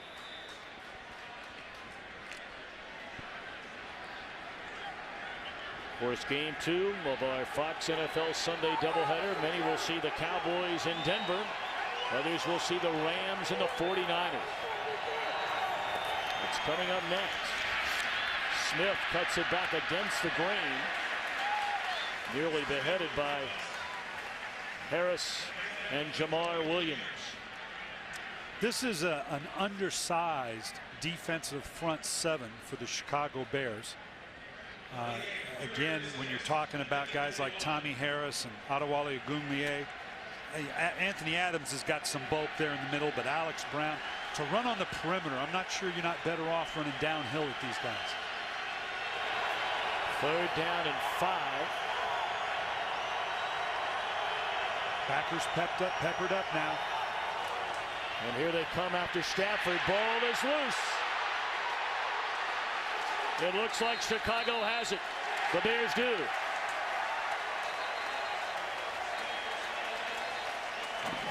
Israel Idonije looked like the player who stripped it away. And Adewale Ogunleye covered it up. That's a mouthful. And down, you can see the linebackers, as I said, peppered up. This makes it very difficult on the offensive line because it changes your blocking combinations as to who goes where. Kind of a jailbreak on the inside here. Now the ball's just a free-for-all. Fall on it, man. Don't pick it up. Gives you great field position. Just fall on the ball. Again, Chicago under Lovie Smith been outstanding in terms of forcing turnovers. And that's a direct function of, as I said, you pepper the linebackers up. The interior offensive line has to make some calls. You can see the numbers here. Most in the NFL. That doesn't just happen. That's not just luck. You create those types of things. Lovie Smith, under his direction, has done a great job for Chicago. Short field again for Cutler and the Bears. Catch made by Knox to the 15.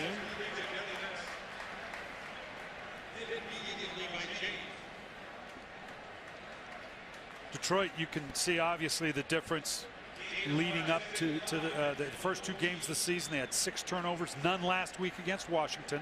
They win the game. Now again, turnovers here. If you're a struggling team on the road, just can't afford the turnovers.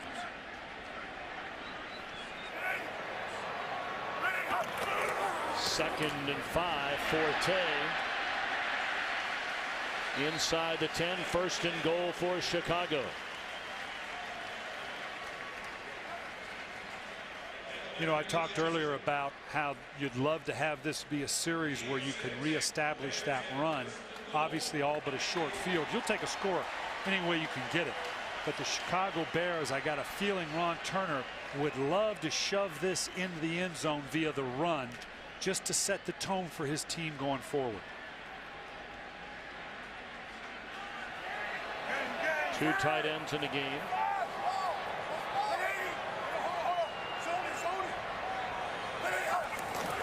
Forte inside the 5, down to the 4. Dropped there by Levy.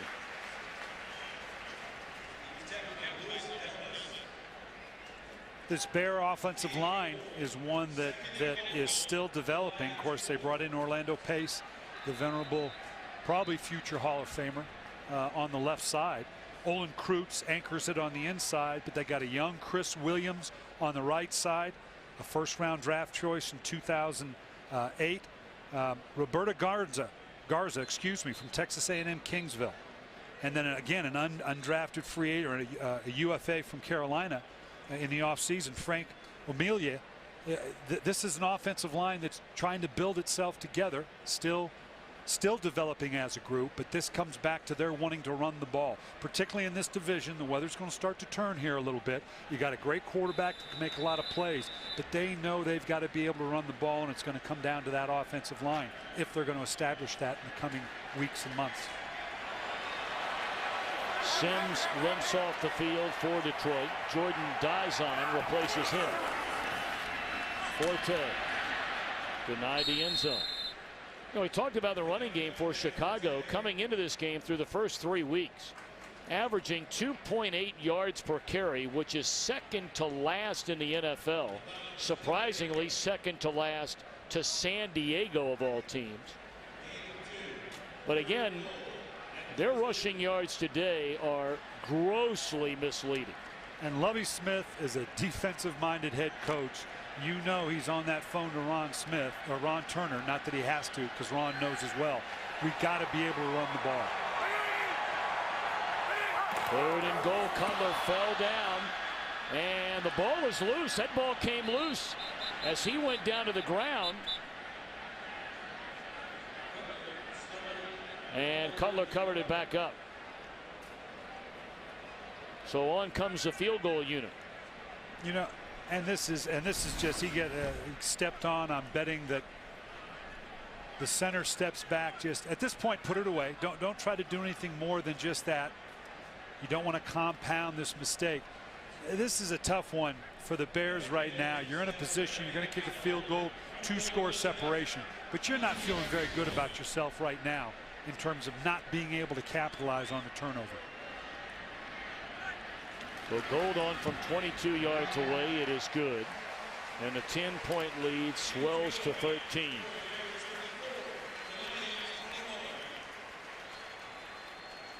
And that would be the second year in a row that the Minnesota Twins have played a one-game playoff to decide the Central Division. They lost to Chicago last year.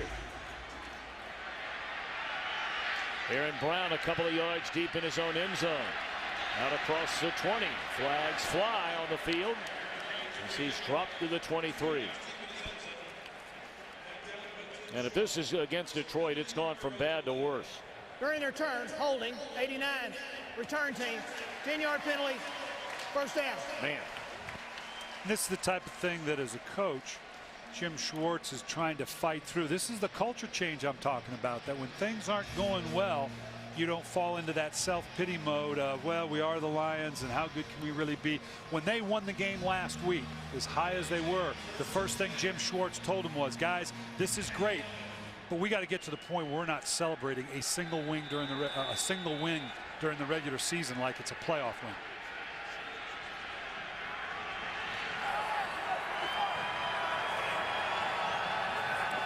So again, starting with terrible field position.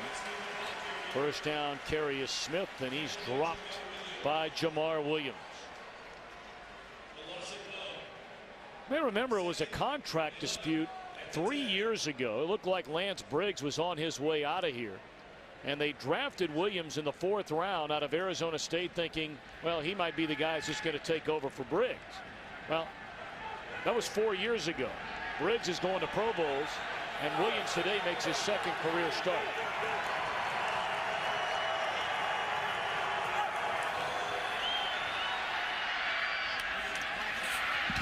Fitzsimmons, a tight end, is shoved out of bounds at the 16. It'll bring up 3rd down and 5. And it's all fallen on Briggs, Tom, as you're talking about, because now he is the guy in the middle with the injuries to Urlacher and Tianil Samoa, Hillemeyer. He's got a group with him, not only with the linebackers, but instead of Mike Brown back there in the secondary, 10-year veteran, he's got a rookie in Afalava who he's having to kind of help sort him out as well. So a lot falling on the shoulder of Lance Briggs. He can handle it. Absolutely.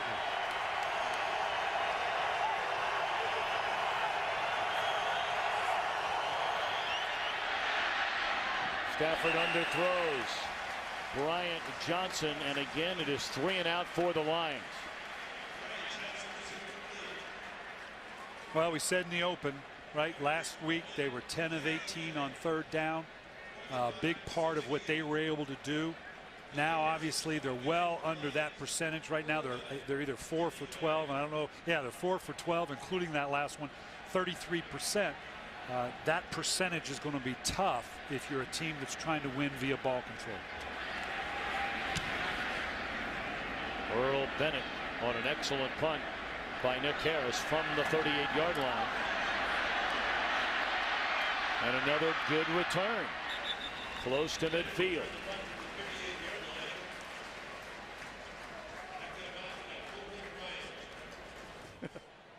That's cold, isn't it? Hey, if they're not making fun of you, they don't love you. A catch or no? Incomplete. First time we've called the name Julian Peterson today. Again, coming from Seattle via San Francisco, Julian Peterson, huge impact player 2-3 years ago, probably as good as there was in the league.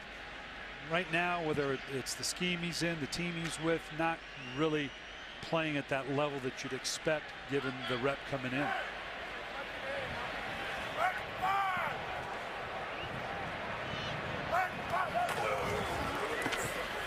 Forte. And really the beat goes on, or lack thereof, for this Chicago running game. And even though you know Detroit is going to build that proverbial box or that 7- and 8-man front because they know that the Bears want to run it here, at some point you got to be able to run against those 8-man fronts, and Chicago hasn't shown the ability to do that yet.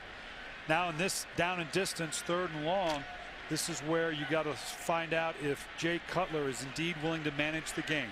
Take the clear-cut throw, but don't force the ball on a 2-score game and put your defense on a shorter field. They're coming after Cutler, and he just throws it up for Knox and throws it out of bounds. Under heavy pressure on the blitz from Louis Delmas. A 2nd-round pick out of Western Michigan. And Chicago has to punt it away. Good call by Gunther Cunningham and the Detroit defense. Bring pressure, make it get out of his hands very, very quickly. That was an all-out pressure. It's what do you got to lose? Down by 13 points. Let's see if we can force a turnover. This game is not over yet. Not by a long shot here.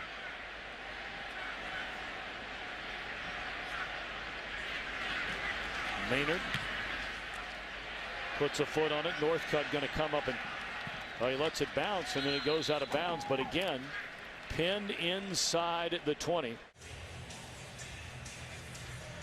Last 4 possessions, 3 3-and-outs for Detroit and a fumble. All right, what do they have to do now? Down by 13, we begin the 4th. They're going to throw on 1st down, and that ball was dropped by Pettigrew. Well, let's review some of the numbers from just the 3rd quarter. Well, it was a do-nothing quarter, so to speak, because other than, I mean, neither side's doing anything other than the kickoff return. Chicago, you can look at what they've got on a couple short fields and only come up with field goals. The key for Detroit right now is keep your game plan intact. You need 1 score.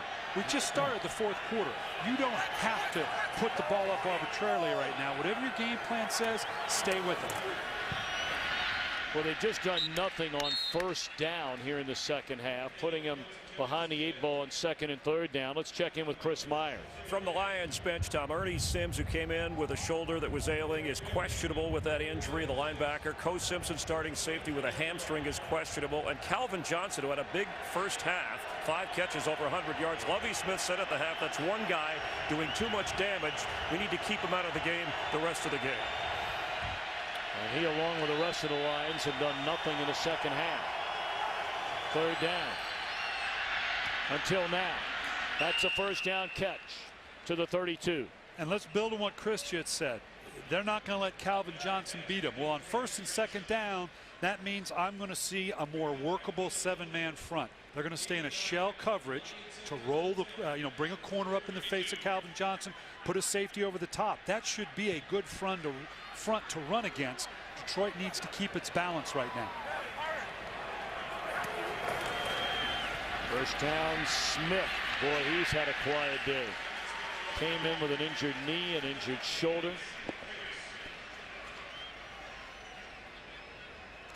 Sun shining brightly, peeking through intermittent clouds throughout the afternoon in Chicago. But they'll be praying for a day like this in about a month and a half. Here again, they break out into a 3-wide receiver set.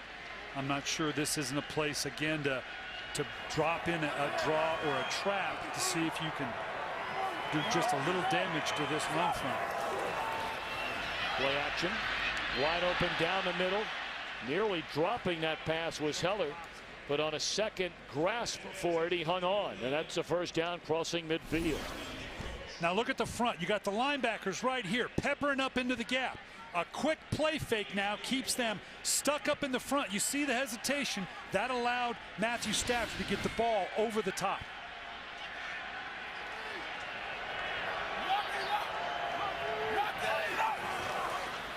Stafford to Northcutt. Shoved out of bounds by Manning at the 41-yard line. That's a good pickup. A gain of, 5 on first down. 12.5 minutes to go. Detroit getting a bit of a rhythm. Feels like the first half, doesn't it, Tom? I was about to say, you know what? Pull the game plan out. Just start over where you did how you started the game. Sometimes you don't come back to those plays because you used them up early. They were successful. Go back to it. Just start the whole script over again.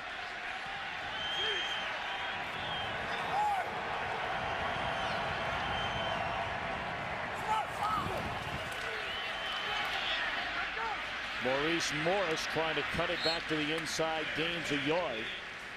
So third and a long 4 upcoming for the Lions. We've reached the 12-minute mark. Here we find ourselves in, again, a third down. Now, this is a convertible third down. This is a 3rd and 4. This is just the kind of down and distance you want to be in as a quarterback. This is where Matthew Stafford kind of has to earn his chops on a very convertible third down. You wonder if something's wrong with that communication device in his helmet. He's running to the sideline. Obviously.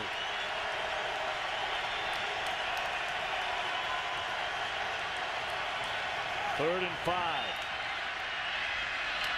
Good throw, good catch, first down. You think that's what's going on here? Oh, there's no question about it. And the rules say that if the communication system goes down, it doesn't have to go down on the other side. They're free to continue to use it. So clearly there's something wrong with the coach to quarterback communicator. You practice backup signals, but you very rarely have a problem. So at this point, it's just come over here, I'll tell you what to do. I got to tell you, though, I mean, I would wonder about this guy having to run back and forth all the time like that from a stamina question. Well, and it creates another level of anxiety. Here, the linebackers up in the gaps again, showing pressure. And here they come. Wow, Stafford missed a wide open Heller. Just got a little anxious, knew the pressure was coming, wanted to get the ball out of his hand way too quickly. If he could have just waited out that half a count more, might have had a huge play. See, you're switching out. They're switching out. He's just putting on the helmet now of the backup, or either the backup quarterback, or they have another helmet on the sideline to get that coach to communicator working. And boy, it's frustrating when it's not working as a coach. You go ballistic.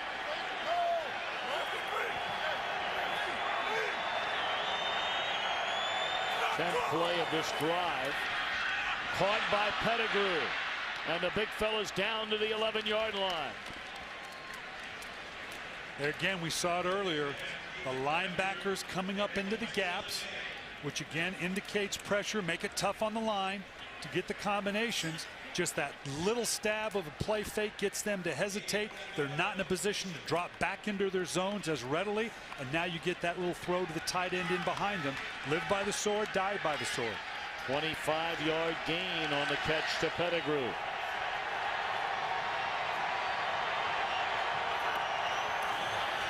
Smith sniffing the 5. A gain of nearly 5.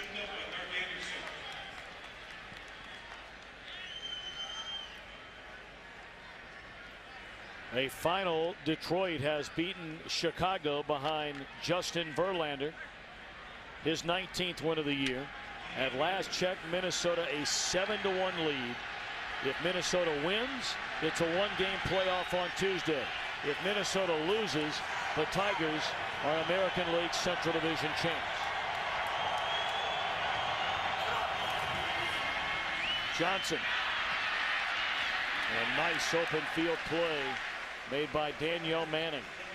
It can't be easy when you're staring in the eyes of Calvin Johnson. He's slow to get up.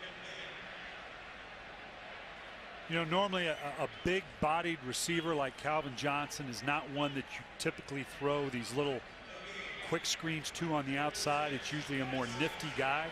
Maybe in the open field, he is a superior athlete, but those DBs come crashing early on those things when you try to execute them inside the 20-yard line. 8 catches, 133 yards for Johnson. It's 3rd down and 5.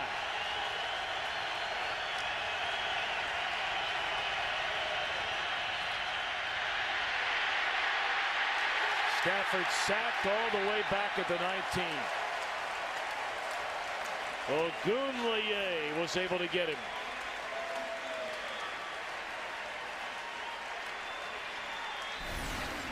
You're looking on the right side, Gosder Churlis working in a combination. The guard comes out.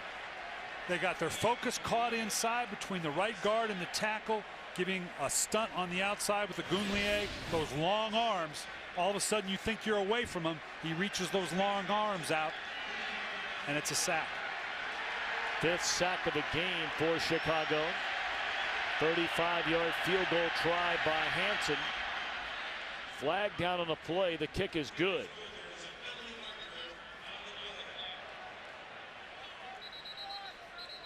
Walt Coleman, our referee, will hear from him momentarily.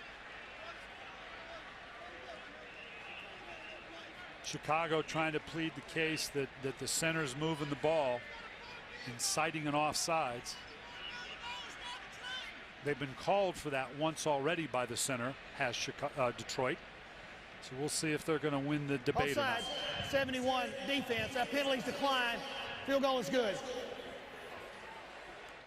Sold out Soldier Field, 34-24, Bears in front. They're taking a look at Matthew Stafford on the sideline. Dante Culpepper, the number 2 quarterback, beginning to get loose, and we'll keep you posted on Stafford's situation.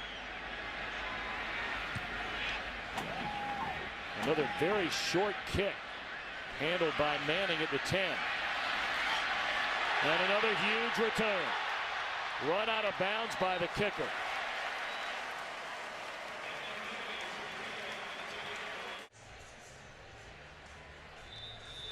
Stafford still limping around over on that Lions sideline, knocking on the door of his first 300-yard passing day in the NFL. But he's turned it over twice, a fumble and an interception. Cutler, meanwhile, has thrown for just 102 yards. Tack on 4 more on that catch by Clark. Kurt, thank you very much. And that 1-game playoff would be at the Metrodome. Almost right on the stick for a first down. Catch is made by Forte out of the backfield. And they may have to measure this. Detroit's getting in some defensive look now, that almost daring Jay Cutler to throw the ball.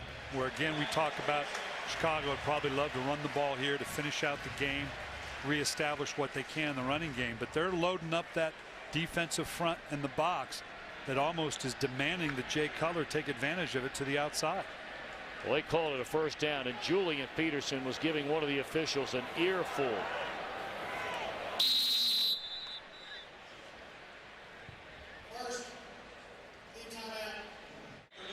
34-24, 7 minutes to play at Soldier Field. And the Bears first and 10 at the Detroit 37.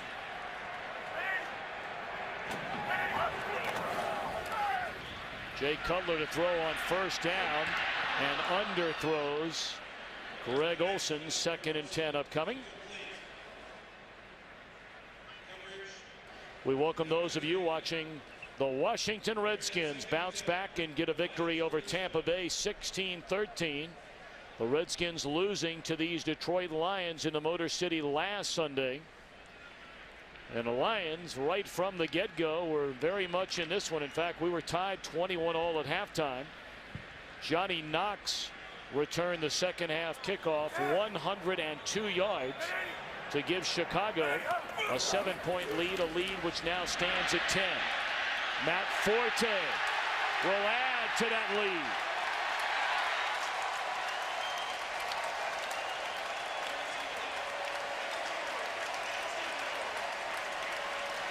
He got big blocks from Olin Kreutz and from his tight end Desmond Clark. Second long, Detroit's in a shell or zone coverage, kind of thinking they're going to throw. Just a simple off tackle. Matt Forte with that gliding, slicing, subtle moves of his. Taking it into the end zone. This is exactly what Chicago needed to dial up at this point in the game. Well, Forte has had a 61-yard run. He's had a 37-yard run. So that's 98 yards on 2 carries. He has a total of 23 yards the rest of the game. Point after is good by Robbie Gould. This telecast is copyrighted by the NFL for the private use of our audience. Any other use of this telecast or of any pictures, descriptions, or accounts of the game without the NFL's consent is prohibited. 41-24. Bears in front after the 37-yard touchdown run by Matt Forte.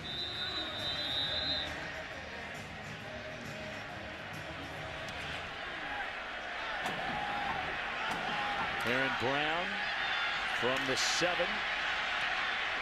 and has dropped to the 24. And this is the first appearance in his 2009 season for the 11-year veteran Dante Culpepper.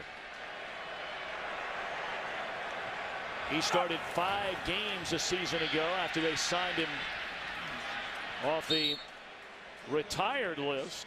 Let's check in downstairs with Chris Myers. Todd Culpepper is in the game because of the knee injury on that last sack. Stafford appeared to twist his knee, and over on the bench, his right knee, they put a cloth sleeve on. The trainer did, gave him the thumbs up. Then he tried to walk and was in pain. They sat him back down. They're checking his knee, so Stafford is questionable for the remainder of this game with a knee injury. Chris, thank you so much. 6:10 to play, and Culpepper throws behind Bryant Johnson. 3rd down upcoming. Culpepper in his career is playing in his 98th game, 95 of the 97 games as a starter, and has thrown for over 23,000 career yards as you look at the final numbers today for Stafford. And not exactly the situation you want to come into against one of the most pressure-heavy defenses in the league, who have forced more turnovers than anybody in the league since 2004.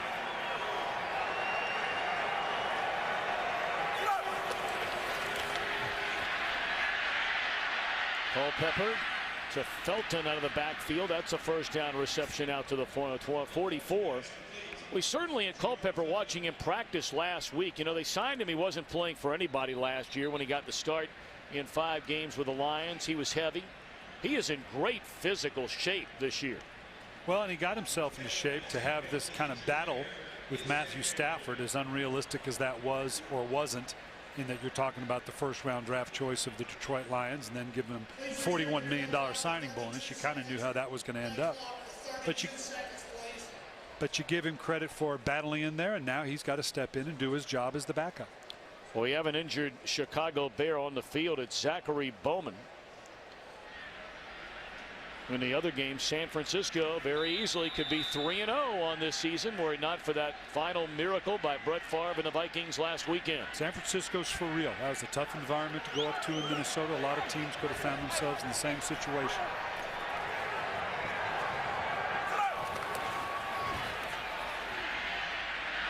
Five and a half minutes to go, and Culpepper rolls. That'll be a flag. Will it? No, apparently not. Looked like a borderline hit there by Tillman on Pettigrew, but apparently no harm done. Second down. Well, we're going to see. This is whether it's late or it's the defenseless receiver. No, it was late enough. It was shoulder to shoulder. The new rule saying that head-to-head contact, whether it's the helmet, the shoulder, or the elbow, is illegal. That was shoulder-to-shoulder contact.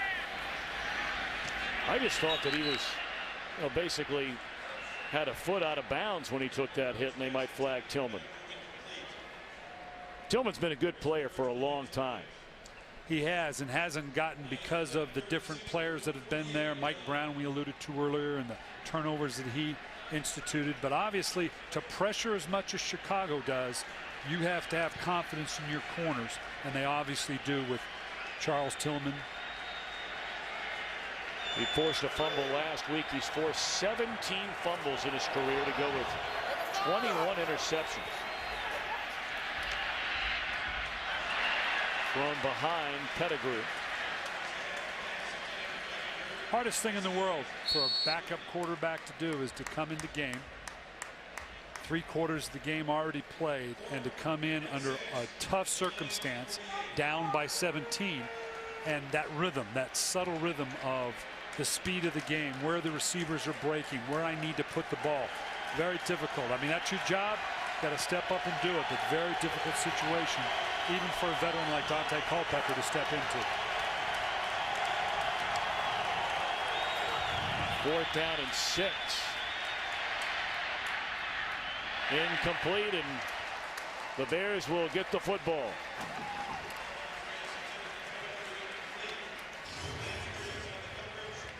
With 5:12 to go, Chicago a 41-24 lead. Garrett Wolf for a yard. Now this is absolutely the situation where you've got a definite 8-man front, but I know Lovie Smith is telling Ron Turner right now, I want to run this ball. I want the clock to come down.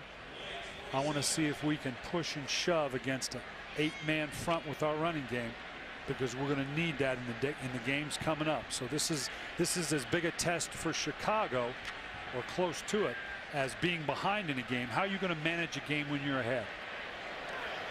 See the 41 points. For those just joining us, you would figure a huge day for Jay Cutler. That has not been the case. He's not turned the ball over, as that catch is made by Rashid Davis. Close to a first down. It is a first down to the 37.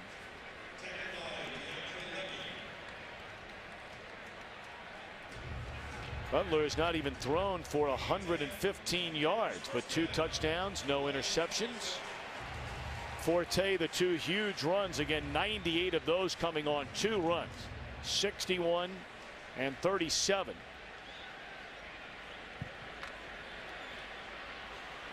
Lovie Smith's team, it appears, will go into their bye week next weekend with a 3-1 record, and it should be noted that the last 2 times the Bears have started a season at 3-1, in 01 and 06, they reached the playoffs both years.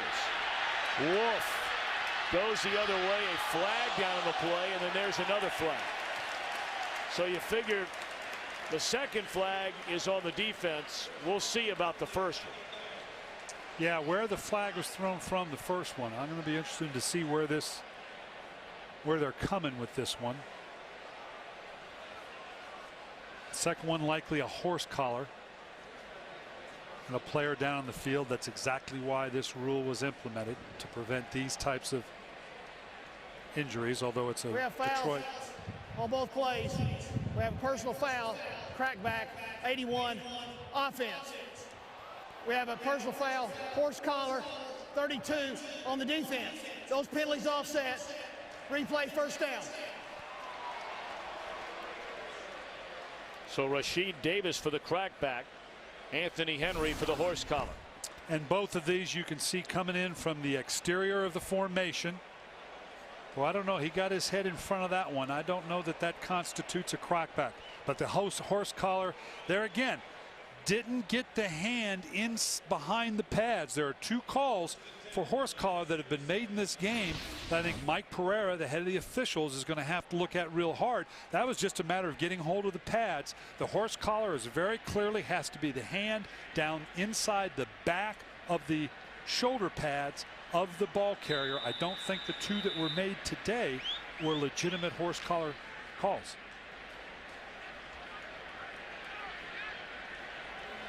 .334 to play.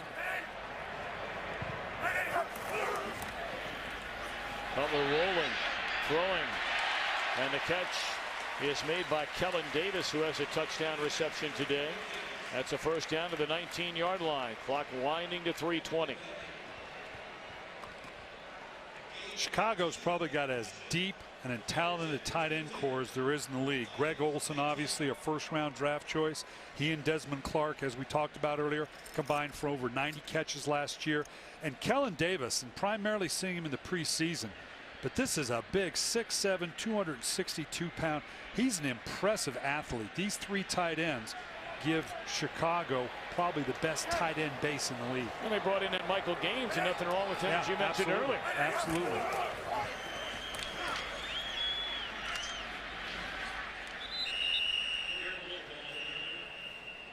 Let's go downstairs and check in once again with Chris Myers. Tom, maybe one of the reasons not a lot of passing yards for Cutler today, the receiver injuries. Johnny Knox, the latest, the rookie to go out with a leg injury, unable to finish this game for the Bears in the second quarter. Devin Hester went out with a shoulder injury and did not return. And just for the backup running back position and special team star, remember Adrian Peterson suffered a knee injury on the opening kickoff and has been out the entire game. Great point, Chris. And, you know, much was made about this receiving core of Jay Cutler's. And, you know, is Devin Hester a #1 guy? And really outside of Hester and Davis, the Bears did not have a receiver who caught an NFL pass in 2008. Well, as we've said earlier, the tight ends are their primary #1. But Devin Hester is a huge part of that. That vertical component that he presents allows you to have tight ends as basically your #1 receivers. You remove that component, and a Johnny Knox as well changes the equation. Garrett Wolfe sniffing the end zone, and he's inside the 5, down to the 2. And this is the way that Chicago wants to finish against hard 7- and 8-man fronts. To be able to run the ball in those situations is exactly what Chicago yet still has to prove. Their numbers will be okay today, but still something they've got to prove, and I'm sure that will be a focus of theirs in the bye week they have coming up. Well, they're going to run this baby down to the 2-minute warning. 2 minutes to go in Chicago, and the Bears leading 41-24, and knocking on the door. Wolfe into the end zone. Touchdown, Garrett Wolfe.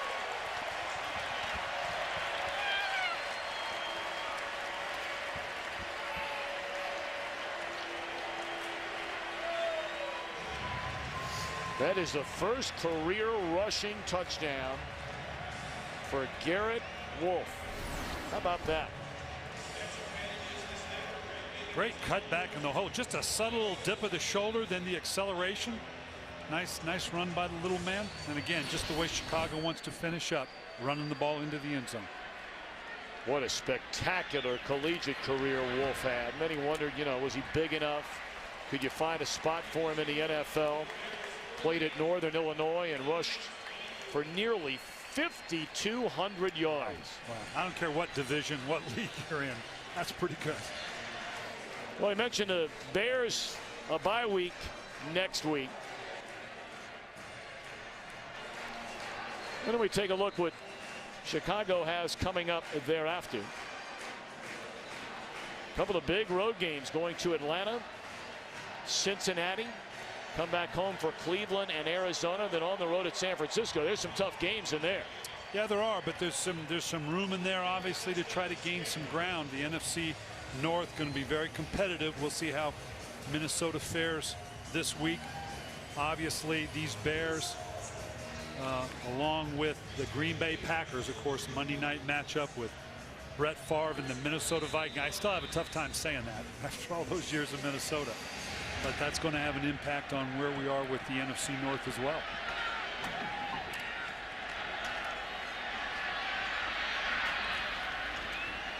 Out to the 35, and a flag comes in.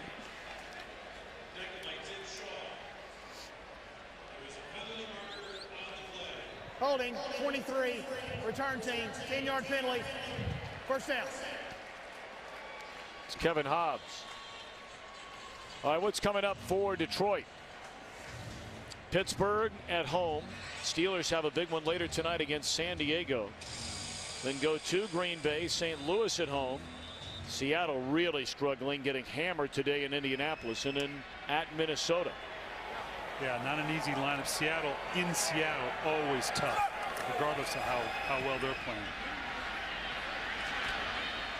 Felton, the fullback, out to the 35. For those of you in the home markets of our late games, in a moment you will be leaving this game and we will be switching you to the start of your games. So we're talking about those in San Francisco, those in St. Louis, those in Denver, and of course Dallas. We'll get you to the start of those games.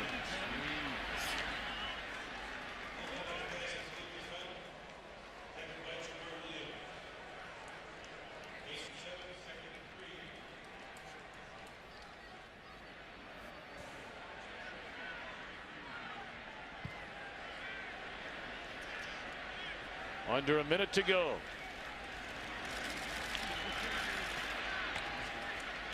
First down, close to midfield.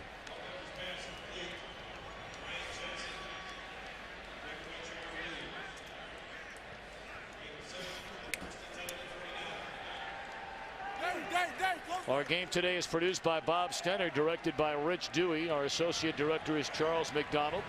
The broadcast associate, Bill Cullen. Our technical producer is Mr. Bob Muller. That throw is caught down to the 35 by Will Heller. The executive producers at Fox Sports are Ed Bourne and David Hill. Thank our entire crew, including Tyson Wacklish, Mike Eldridge, and up in the booth, Scott Snyder and Tom Barbary. Final 8 seconds.